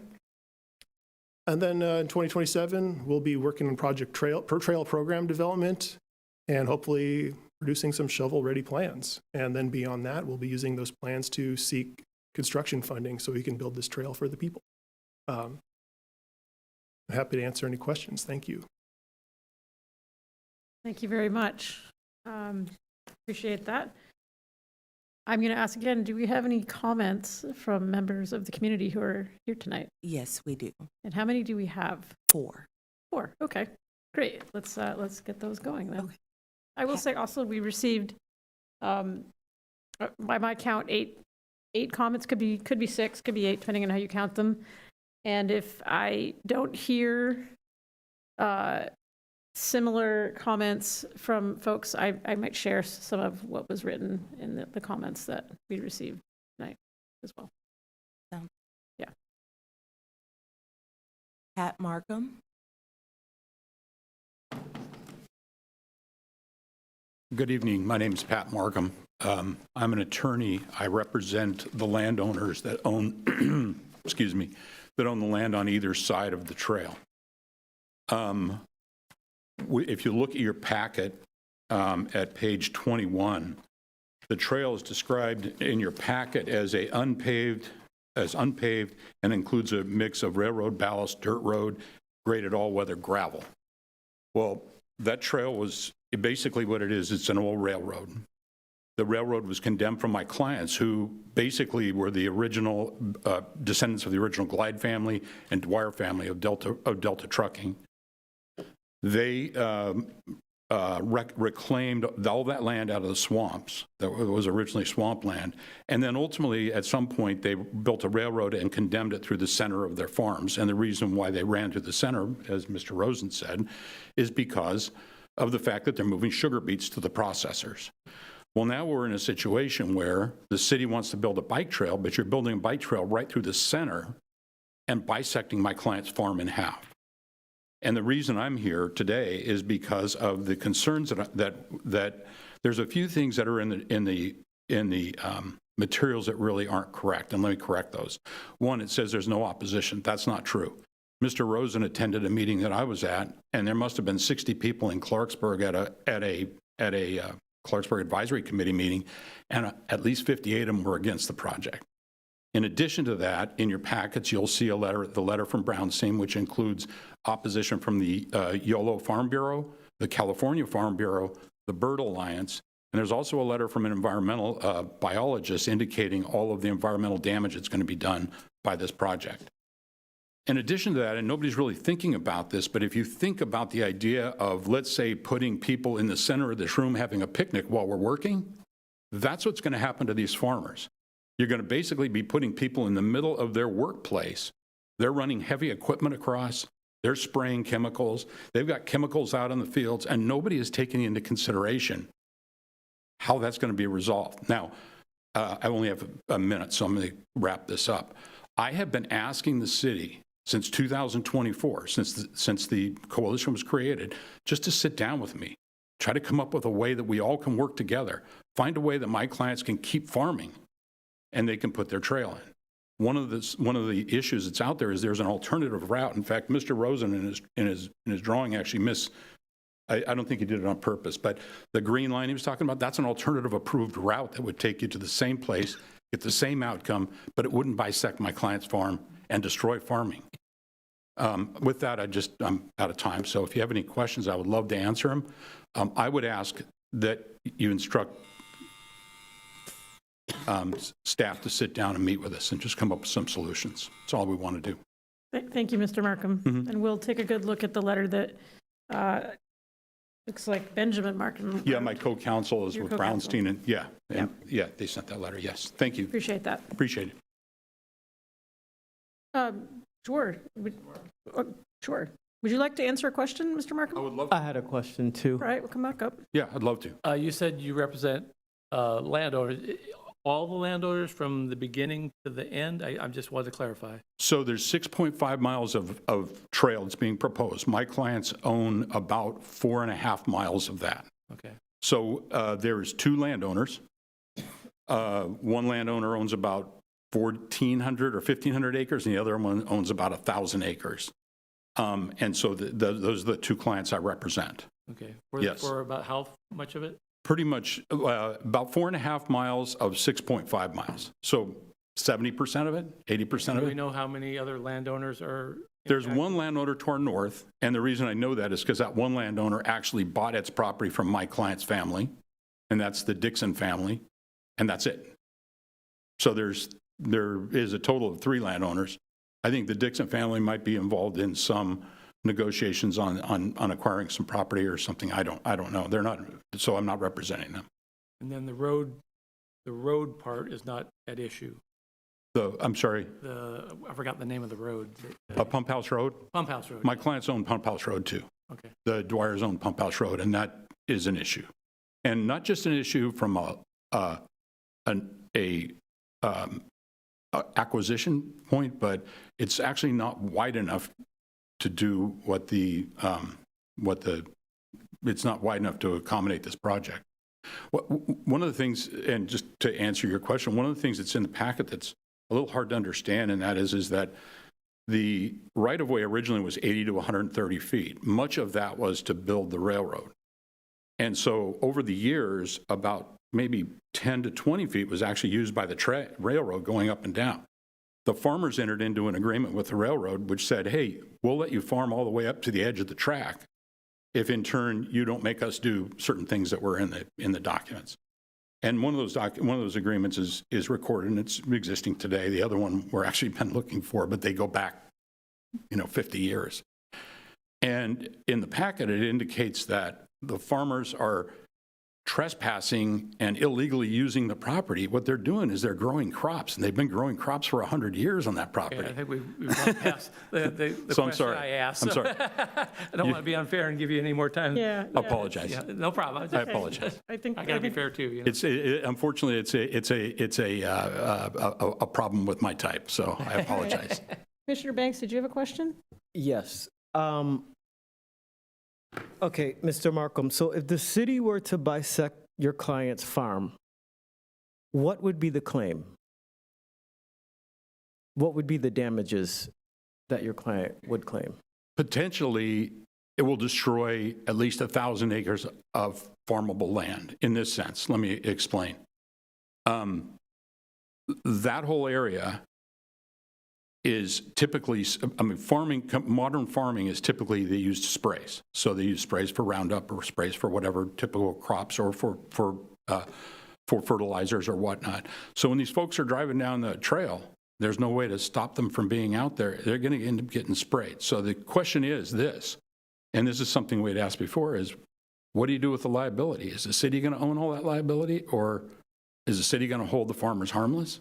What's going to happen? And so the issue is can the farms even afford to buy insurance if that's the kind of thing that's going to be going on out there? So their costs are going to go through the roof, and we don't really know what that looks like. But on the other hand, who wants to put in a trail where the potential is people are going to get sprayed with chemicals? And there's certain chemicals that get applied where literally these guys put on these suits that look like they're space suits because of the danger of the chemicals, and the chemicals will go on the plant product. So let's say that the spraying stopped, nothing's going on, and somebody's biking, and they pull over and they stop, and their family's walking around in those plants. There's a certain period of time during which those chemicals are still active. And you could end up with all kinds of liability claims, and that's just something, again, there's an alternative. It's on the Deepwater Channel. It's been approved. There's no reason to do this. All right, thank you. Anyway, I'm sorry. Your question was, So your client, if we did that, your client would probably sue, are you saying that your client would sue for inverse condemnation? This is a federal issue, so there's a number of issues related to that. They may not have any remedy at all. It just may literally just cross. I mean, this is not a money grab. We're protecting farming. So we're not looking to make claims, and we're not looking for damages. We're looking not to destroy farmland. So if the city did bisect your client's land, would there be a way that, we could provide a cost of cure to mitigate the damages? Here's the problem, and that's a great question, but here's the problem is technically the take occurred in 2004. The take, the taking the inverse, lift? yeah, the tick for the inverse claim. And in 2010, it's a 6-year statute of limitations, it ends.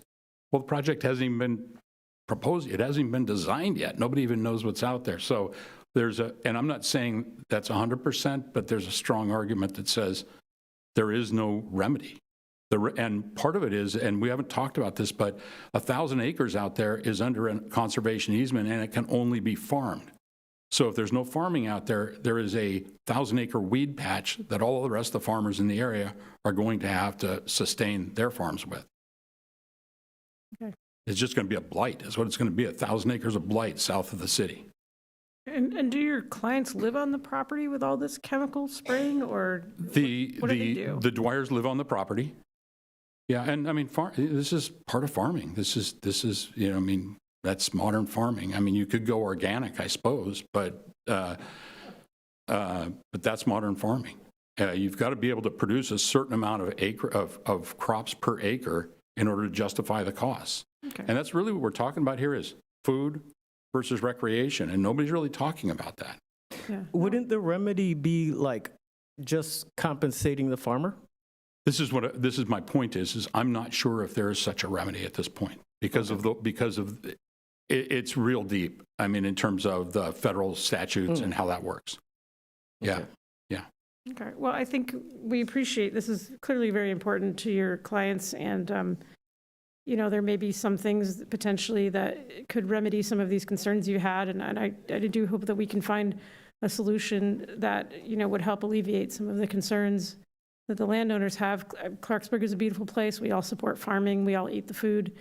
So, you know, we are sympathetic to that, and I just hope that the conversation can continue and we can maybe find a way to work forward and hopefully alleviate some of the fears that your clients have.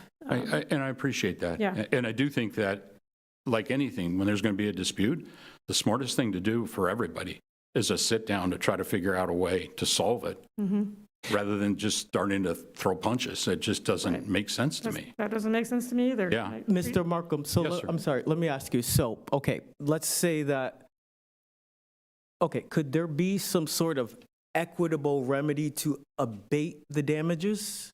There could be, yes. There is a way to, there are ways to resolve it. One way, like I indicated a little while ago, is you could, for example, let's say there was an agreement that said, we city will only use the 20 feet we need. We won't take the other 80 or 130 feet, and then we'll let you farm it. But there's a positive solution. There are ways, Mr. Rosen was nice enough to provide me information regarding Napa, and Napa did a project like this. And Napa, what they do is they allow the farmers to have the discretion to close the project in their discretion anytime, so they can spray, put on whatever they have to, and they're allowed. And then it just falls on the ground, just like it would be on a train, on a metal train, not on a human being. So that way, and it sort of shifts the responsibility then, and now the farmers are having to figure out when to do that and how to do that in conjunction with the laws that they have to follow regarding applying pesticides and herbicides and things like that. So there's lots of really good solutions. Again, and I did participate in a meeting with the consulting folks over here. We explained how we used our property. But what we really need to do is to sit down, discuss solutions, and figure out how to implement those. And that's why I think your questions are really good, Mr. Banks. I appreciate it. I think it's just like, let's solve this. I mean, I know we all have to figure out a way to live together, and we all, like, you know, Ms. Zimmer, like you said, we all eat. I mean, that's kind of important. I think if we could just, I will tell you this, I did send out an email today to your city attorney and asked him if we could set up a meeting. I would appreciate it, and maybe join in with the Yolo County Council and just kind of kick around some ideas and come up with ways that we can creatively come up with a solution that solves everybody's problem. That sounds good, yes. We'll encourage the conversation to continue. Well, I appreciate that. Okay, I think we should move on to the rest of our comments. Thank you very much. Okay, thank you. for I answering really appreciate the questions. time. Thank you. Yep. Thank you. Deborah Banks.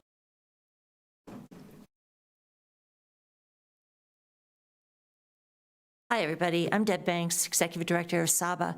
I also sit on the Active Transportation Commission for the City of Sacramento, so I'm often on the dais like you are. I just got to say, I'm really blown away that you guys were able to have this long conversation with this gentleman. I think it's great to have discourse about solutions, and they should absolutely happen. And I think that's fantastic. But I'm here to talk about the trail itself, and I'm a little bit flustered because of how much time the gentleman was just given versus our 3 minutes, right? So I want to say a few things. One is, not only do I wear hats as Active Transportation Commissioner, Executive Director, I also host and run bicycle rides for people all over the Bay Area. And just on Super Bowl Sunday, I had 35 people that met me in West Sacramento at the Nugget, and we rode down to Clarksburg and all the way down into the Delta. I've held this bike ride for 7 years. I have hosted bike rides in the Delta for 7 years, at least 3 rides a year. And up to 60 people come on these bike rides. So I want to tell you that not only will people from Sacramento and West Sacramento come to the Delta, but people from all over the area come to Clarksburg and come to West Sac and head on down to the Delta. I don't know how many of you have ever ridden your bike down to the Delta? Raise of hands. Anybody? You know how beautiful it is. It is a stunning area, and it's incredibly different. It's almost like you're in a completely different ecosystem and a different part of California, even though you're only 5-7 miles out of town. It's pretty incredible. There are issues. South River Road is incredibly dangerous. That zigzag road that Steve was talking about, I've ridden on that thing multiple times. For those of you that don't know it, it's a zigzag road that has an incline to it, and right over it, the bridge is coming over, and it is a place where there have been multiple injuries. Not even just this last fall, I believe there was a death or a severe injury just at that area. The Del Rio Trail in Sacramento is a beautiful new trail that if you also haven't ridden, I encourage you to do. Some of the naysayers about this trail talk about unhoused people coming to maybe set up camp and live on the trail. We have not seen that problem on the Del Rio Trail, so I don't think that that's going to be an issue. Again, people that are unhoused typically want access to some kind of resource, and frankly, there aren't a lot of resources out on the Clarksburg Branch Trail until you either get to Husix or you get back into town in West Sacramento. So it's unlikely that people are going to set up homes and tents there. Okay. In the interest of being fair, I'll give you a little grace. Go ahead. Thank you. Yes. Thank you. I appreciate that. The other thing I just want to mention is about the idea of spraying. I've ridden my bicycle all over Europe, and there are absolute areas all over Europe where people have vineyards, et cetera, and there are bicycle trails that go right through them. They have figured out ways in which to mitigate the issues of the farmers and the people that own the vineyards and cycling. The tourism opportunity for the Clarksburg Branch Trail is fantastic. It closes a huge possible gap from Lake Tahoe all the way down to San Francisco. That's an amazing possible amenity that could bring a lot of people here. I'll stop with that. Thank you. Thank you very much. Commissioners, are there any questions for this speaker? Okay. How about the next speaker, please? Jeremiah Rohr.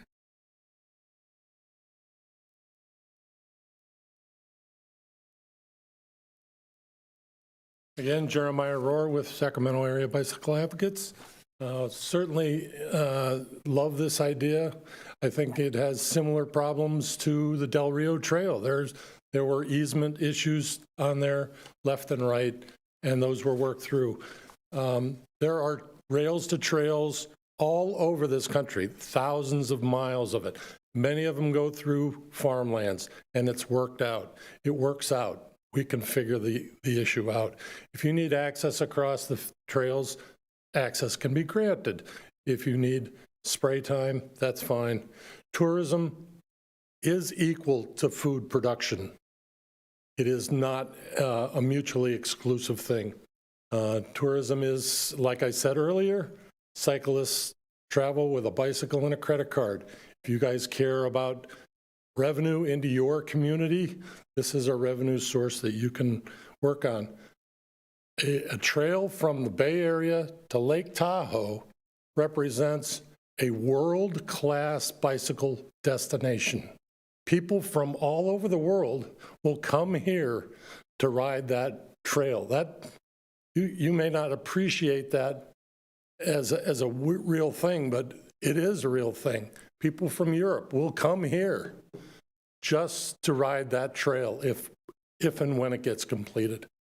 It's a beautiful piece of infrastructure that should be figured out. I'm sure there are ways that we can deal with the farmers and their issues. There's 3 people you have to deal with, and those issues can happen. As it was stated, there's right up here in Napa, they have trails all over that have grapevines right up to the fence. So it can be done, it should be done, and it absolutely would be a wonderful amenity to this region and an economic driver, again, to this community for revenue. Thank you. Thank you very much, Mr. Rohr. Jesse Vorenberg. Thank you. Good evening, Commissioners. My name is Jesse Vorenberg. I'm the Trail Development Manager for the Western Region with Rails to Trails Conservancy. I don't often come to very local commission meetings like this, but for rail trail opportunities like this don't come up too often here on the West Coast. And I just think it's such a great opportunity to see this. This trail was rail banked back in 2004, it sounds like. And just a little bit about rail banking. That's the process by which a railroad company formally abandons a rail corridor, which are, if it's interstate rail corridor, it's managed by the Surface Transportation Board, which is a federal body. And then when the corridor is formally abandoned, purchased by a trail manager, in this case, the City of West Sacramento, there is no time limit on when they can develop a trail. There is a 6-year statute of limitations under which the adjacent landowners can make a takings claim to the federal government, not to the local trail manager. That would go straight to the US DOT. And I was going to talk a little bit about the economic capacity of trails, but Mr. Rosen covered that very well. I'll just emphasize that in the research we've done, the majority of the local money comes from the local community. There will be people coming in for trail tourism, but often like 60 to 75% of those dollars come from the local region. And I will say, just on agricultural, agriculture and trails commingling, there are many examples nationwide, especially in the Midwest, of trails that go right through farmland. And as other commenters noted, they have coexisted quite well. And you can look, statewide for those examples. I'd be happy to send some case studies of that to the city and to your clients as well. There's a really good study from 2015 down in Ventura County about compatibility between those agriculture there and another branch line trail. There's a lot of good branch line trails around the country. And what else do I have to say? This also, like, the regional connectivity of trails is super important. Connecting into the American River Parkway, Del Rio Trail, and maybe one day connecting into the Bay Area. Thank you. Thank you very much.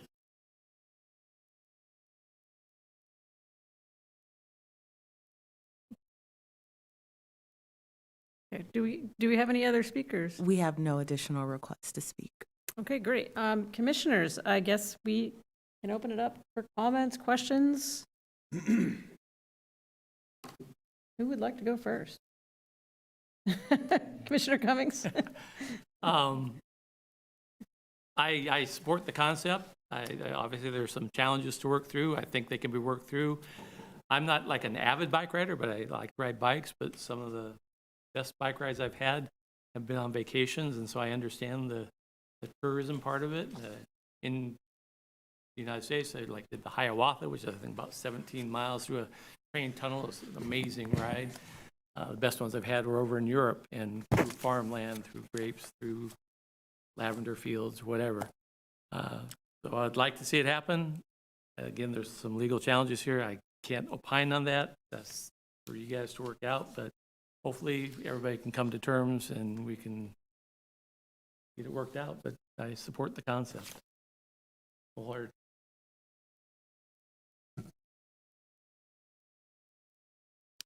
I did offer to share comments from some of the letters we received, and I neglected to do that.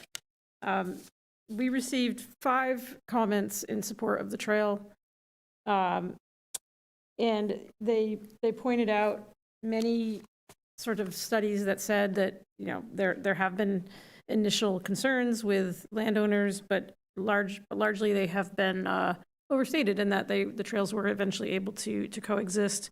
And also that real estate actually might go up in value along these trails. Now, I'm not sure if that's true for these farming properties, but there were some studies cited about that.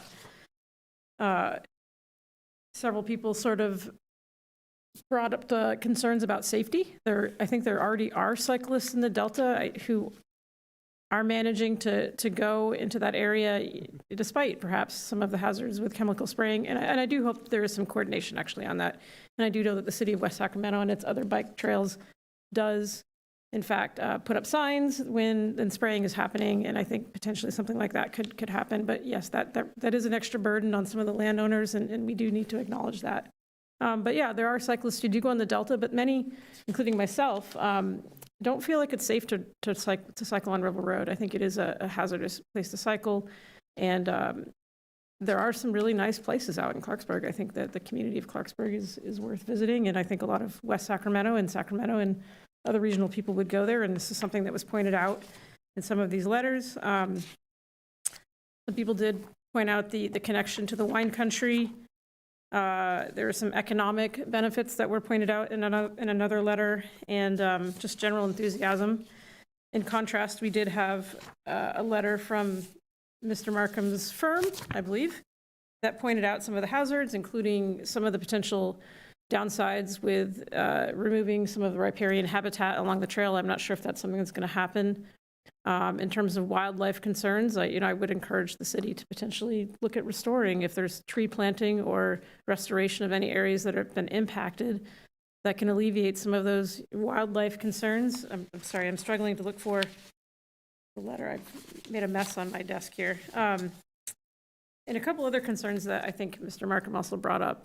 The Farm Bureau has got some concerns about it as well, and I think, you know, we can look at their concerns and see if there's a path forward for alleviating some of that. And so that's what was in some of the letters here tonight. I guess there are sort of 8 separate letters that were written, 5 in support and 3, those are 3 in one packet against the bike trails. So I just wanted to point that out for the record. Commissioners, please continue with your comments and questions. If there are any. Just a question about the alternative route that was mentioned. Is there an alternative route, and is there issues with that route or anything like that, or anything, or was that mentioned, or I don't know? Well, there is, let's see what Yolo County thinks can be out there. That is you see over there in the general plan, in the bicycle transportation plan, there is no route, although this is the project plan. In the Yolo County general plan, you see a green line on the levee at the Deepwater Ship Channel. We don't know what side of the levee that is, and we don't know who's going to permit that kind of construction on top of the levee that prevents all of this land from being underwater. So if we'd have to, we will, that in building that trail will not accomplish the goals of the general plan in building this trail. So there's no alternative to building this trail because this trail is the goal. Steve, if I could jump in. Jason McCoy, Transportation Division Manager. My understanding in our consultation with the attorneys, the city of West Sacramento purchased this property with the intent of putting in a trail as part of a Rails to Trails plan. So as part of that agreement, my understanding from our attorneys is that the first right of refusal, if we choose to give up that property, goes back to the railroad.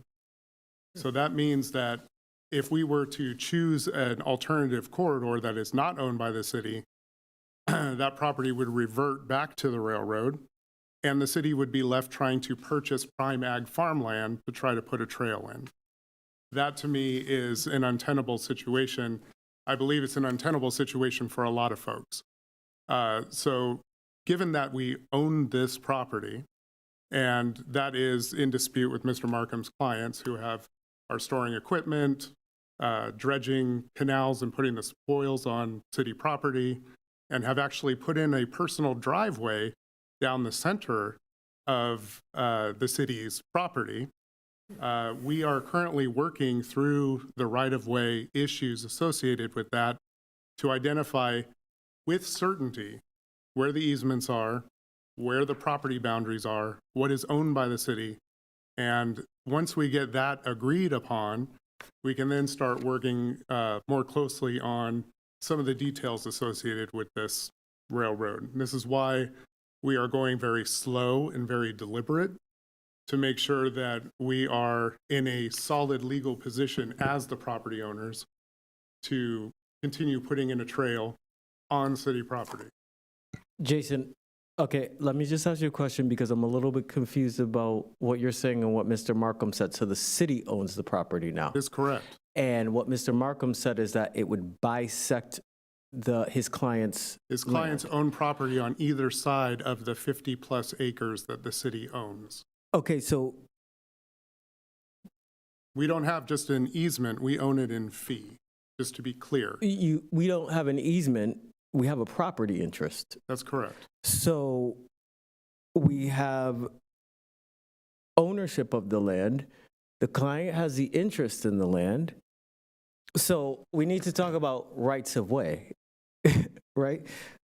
Hold on, That is absolutely correct. And that is one thing our city attorney, along with the rest of our partner attorneys that are working with the city attorney to clarify where are the particular crossings, where are the agricultural infrastructure located, such as drainage, pipes, and where is the active agricultural interests on either side of the property owned by the city needing to cross over to continue with their operations. And so that is first and foremost what we are working to resolve. I do appreciate Mr. Markham's tone. It is much different than the all caps threats that city staff typically receive. Thank you. Do we have a plot of the land? We do. That's the plot? No, the plot is not included in this slideshow. It's based on the property descriptions, and our surveying team is currently out. We're currently working, not out right now because it's in the middle of the night, but the surveying team is out mapping and staking our boundaries so that we will know exactly where they are. And then from that, we can reconstruct which crossings are described in the deeds and which are not located but guaranteed by the deeds, if any. And did the deeds have any sort of easement agreement expressed in them? That is a question for the city attorney. That is a question for the city attorney to resolve out. Now, according to, we do have our engineers here that, including our project manager, Kira here, that could probably answer some of those questions. But I would invite both of them to come up if they feel they can contribute to that. It just seems like the owner can be compensated if the city already owns the land. That's the cure. I'm not an attorney, but I went to law school, and I understand this stuff. We own the land. Mr. Markham has a client. First of all, there is no claim because there is no damage, so the remedy would be to literally provide just compensation to the owner if there is some sort of damage. Because all you have to do is just look at the deed, and there should be some express easement or it's implied. And it's not clear, like it's not definitive of like this, they have crossings in specific locations, so. Yeah. Hi, everybody, Matt Brogan with Mark Thomas. So we're in the process of completing our boundary surveys, as Stephen said. And part of that process is finding monumentation setting property corners, looking at deeds and legal descriptions that go back many, many years. So we're digging through all that information to accurately set that boundary. We expect that work to be done in the next month or so, and that will clearly delineate the city property versus the adjacent property. So we're working on it as we speak, but we'll have firm answers for that in the next 3 to 4 weeks. Right, so what you gotta do, you gotta see if there's an existing agreement. Like if there's an existing easement, you gotta find the deed, see if there's an existing agreement, and see, the government can use the land. Because we already have the rights of way. Right, yeah, and so we have all the information, and so our survey partners are working with all of that information to make sure that we have all of access rights, if there are any easements, or if there are rights by the adjacent property owners to cross access, drain through, egress across, whatever it is. So we're working through all of the information to tell us that right now, and we'll have that answer in about a month. Great, perfect.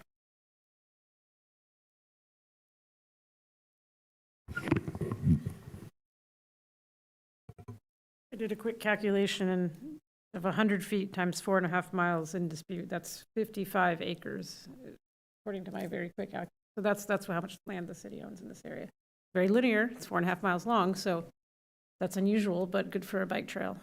Just in case people are curious how much land is at stake here. Commissioners, I don't want to hog the mic, so do we have any other comments? Could I share an example? Oh, sorry. Questions? More of a comment on there's a lot of respect to people who have worked land for a very long time, and I guess I do have a question: did the landowners have a chance to purchase this rail line before the city bought it? Well, the purpose of the rail banking provisions in the Surface Transportation Board Act Surface Transportation Act is to preserve the right of way should the need to reopen a railroad ever arise. Should the Ruskies come and we need to move a tank down a railroad, or should the sugar mill reopen and there's another oil crisis and we need to make sugar beets again, so that this right of way can be reclaimed by a railroad from the rail bank. So I do not believe it was available to anyone to purchase unless they wanted to rail bank it. I do want to add to that, though, because we have met with Mr. Markham and his clients. We have talked with them. We have gone over some of their grievances. During that time, his client did mention that she made a gesture to the city to purchase the land from us. The city declined. And in response, that's why she said they have taken it over, because they wanted to keep people off the land. So there has been attempts made by the property owners to purchase the land from the city. The city has declined. Is there a reason why why the city declined? Because we have a plan to build a trail on the land. And that sounds like a great reason. refusal goes back to the railroad. Yeah, okay. So it wasn't an issue of wasn't enough money offered or anything like that. No, the city purchased this with the intent of putting in a trail from the get-go. All right. Yeah, just looking over the objections, I would say that a lot of it has been pretty well addressed. There's many examples of how something like this has been done before, and it doesn't seem like thousands of acres of blight were created by those processes. So it does seem that there have been meetings that have been done, and I'm happy to hear that as our first comments suggested that was not the case. And I hope that in future meetings the tone could be improved. It's a scary thing to have firearms involved in the past and to have, threatening language used. So, I certainly hope that temperatures can be cooled.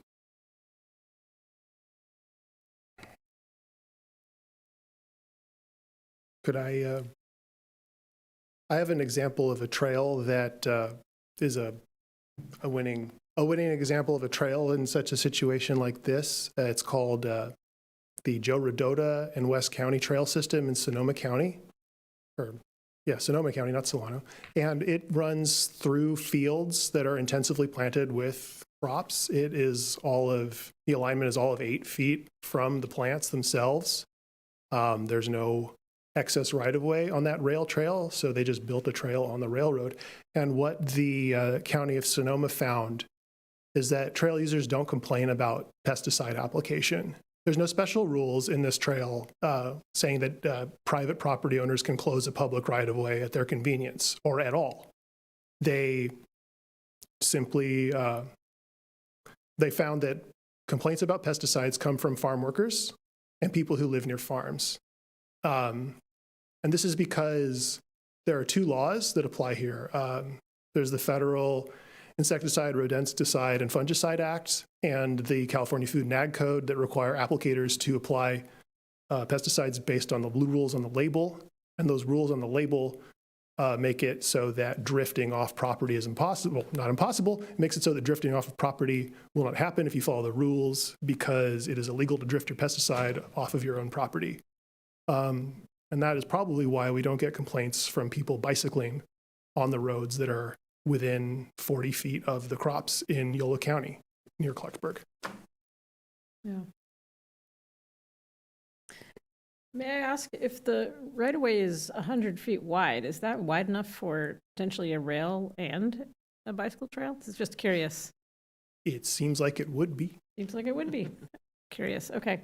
I guess I'll say I do support this trail. I don't love the idea of it having hostile neighbors on the trail, and that's why I think it's important that we, if we can find a way to move forward with them, that would be the best situation, right? We don't want to end up in court and have this slowed down for years and years. I don't think that really benefits anybody in the long run.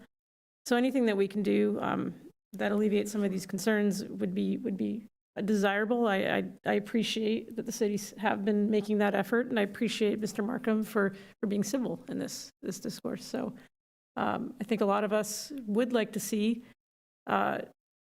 additional recreational activities, getting people out, having something to be proud of in Yolo County. I think we would eventually all be very proud of this and see this as a crown jewel, like we see the American River Parkway.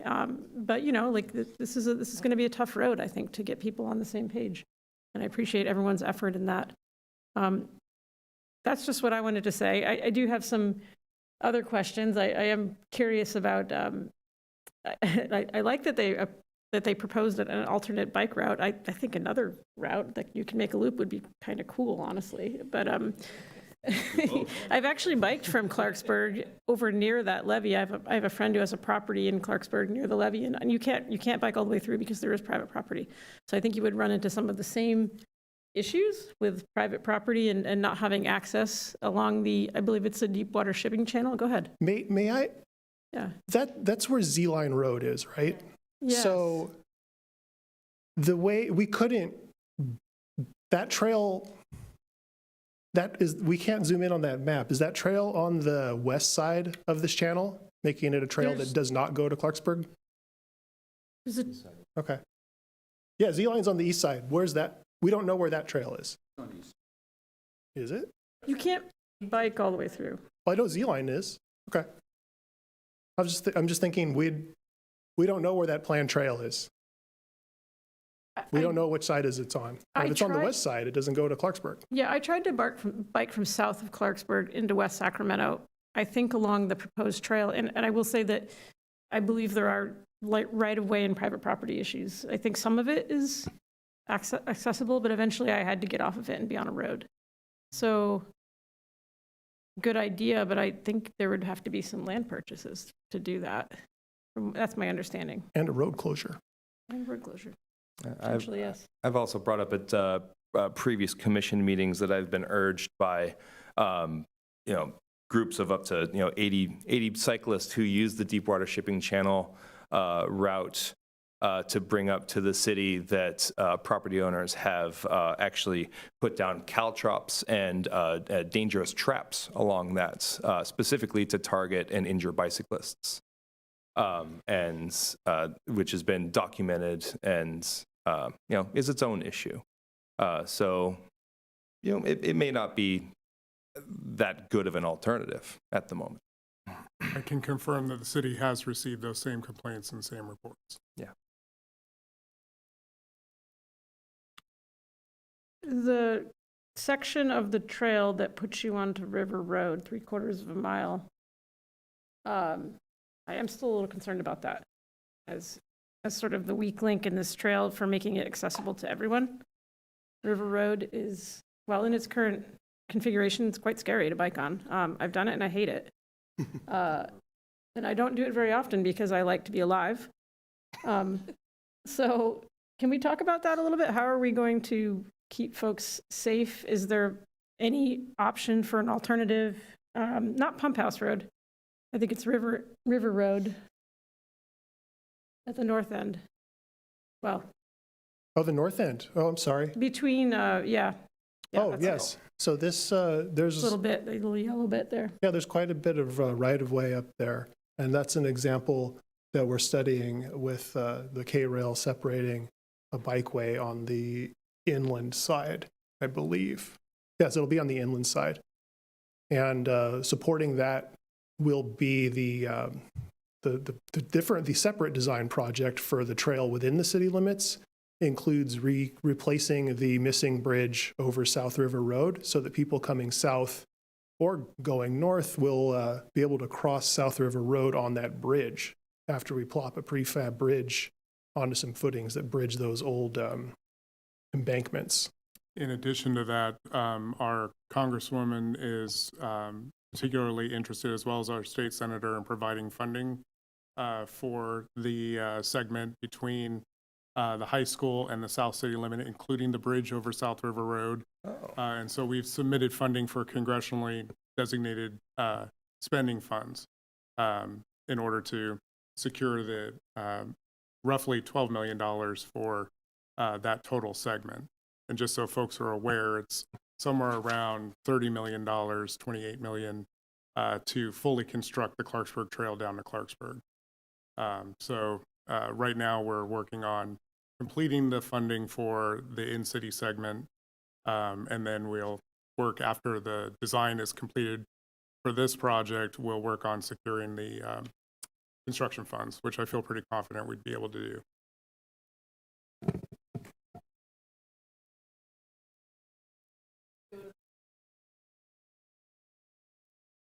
Where's the whole timeline? Is that? We can't hear you. Yeah, I turned my mic off earlier when I was coughing. Yeah, you had something about the dig plans, and well, this might be good. I'm just trying to get an idea of. I understand. I thought it was 2029. Something about dig plans. I don't know if it was that slide. It's the one at the end. Okay. Yeah. Shovel ready plan. Okay. So is this just meaning like you'll be able to go forward with construction, but it doesn't actually say anything about when that construction might be completed? Correct. We would have to find the funding. Right. And then, yes, and then put it out to bid and then build it. Okay. So, no idea. Got it. Okay. Just curious. We are hoping to get that done by 2030. Would be a reasonable timeline, assuming, that the environmental studies and everything, are consistent with that timeline. When you say get that done, do you mean the funding or the actual project? So after we finish the environmental documentation and the engineering for this, we have to submit this for funding approval for the next phase. So that would be the construction funding. It can take a year or longer, depending on different funding sources. So to put it in perspective, to get the funding to actually do the PAED, that's project approval and environmental documentation, right-of-way, and final engineering design for this, is roughly a year from the application to award. So if we assume that this is has shovel-ready plans by the end of 2027, assume that funding could be secured in 28, and it would take a couple of years worth of construction at that point. Best timeline, end of 2030, we would have this constructed. That's amazing. Thank you. I mean, obviously, that's the best case scenario. It's an exciting project. As someone with a family who's scared to use, like, I would not venture on these trails as they are now, but I would love to have this opportunity to get down to the Delta on a bike. So I hope that all of the concerns can be worked through, and I look forward to seeing this project happen. Thank you. Thanks. Got one more question. On the environmental study, so are you doing one EIR for both the city portion and the other, or two different? So because this project is within city right-of-way and within county right-of-way, we are intending on pursuing an exemption for a bike ped infrastructure project.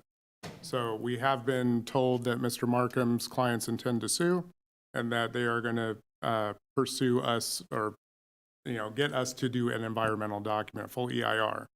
We don't agree with that approach, but we are prepared to advance this in any way that we need to advance it. So it's all going to be dependent on the negotiations we have with Mr. Markham's clients.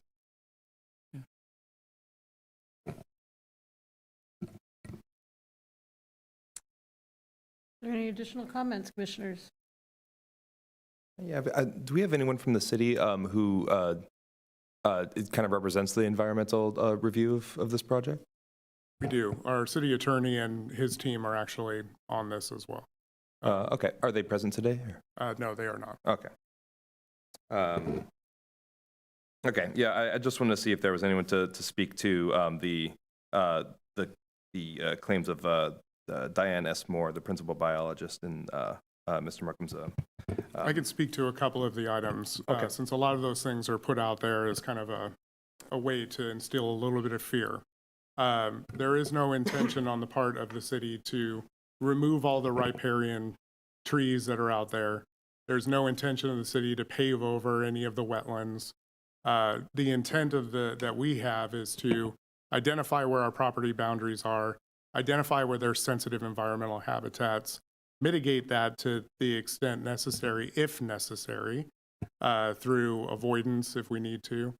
But we can do that without having to go through a full EIR process. Other things that have been told to the community that are not true is that we're putting public restrooms in the right-of-way, which we are not intending to do. We are not extending water or sewer. We're not going to provide lights on this rural trail down the entire corridor, because obviously that would be contrary to agricultural operations and wildlife that's out there. So, our intent is much like the American River Parkway, where you have safe crossings in certain locations and roadways, that you've got signs that are up for wayfinding and public safety. We are intending on working with the adjacent property owners. We have proposed this in public meetings where we have what's called the Ag Protect program, or Ag Respect program, much like the Napa Vine Trail has done, where they also interface with agricultural properties.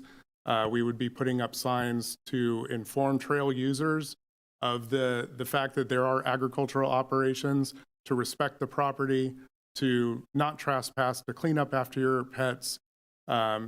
Much of this has been done time and time again for trails that interface with working agricultural farms.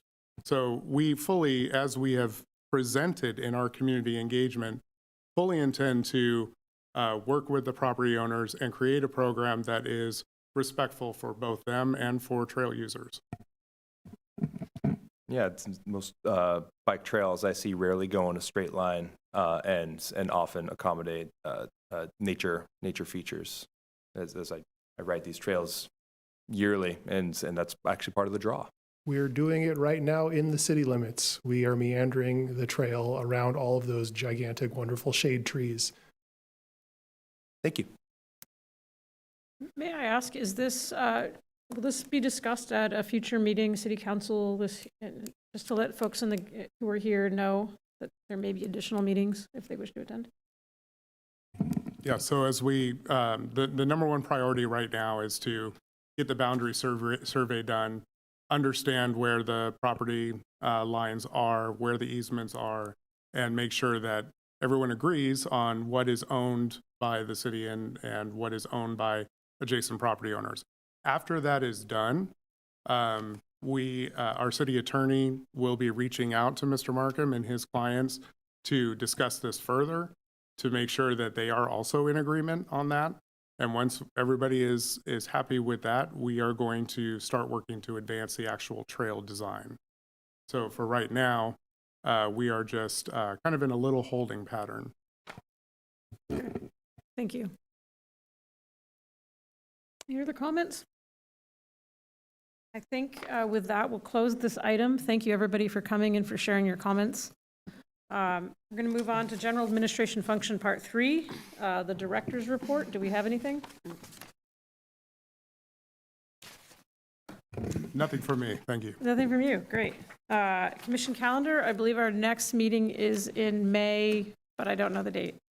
May 4th. This is what I'm hearing? May the 4th be with you. And with that, I'm not even going to have a motion. Who would like, we're going to adjourn. Ready? Thank you. Thank you. Thank you. All right. We did it.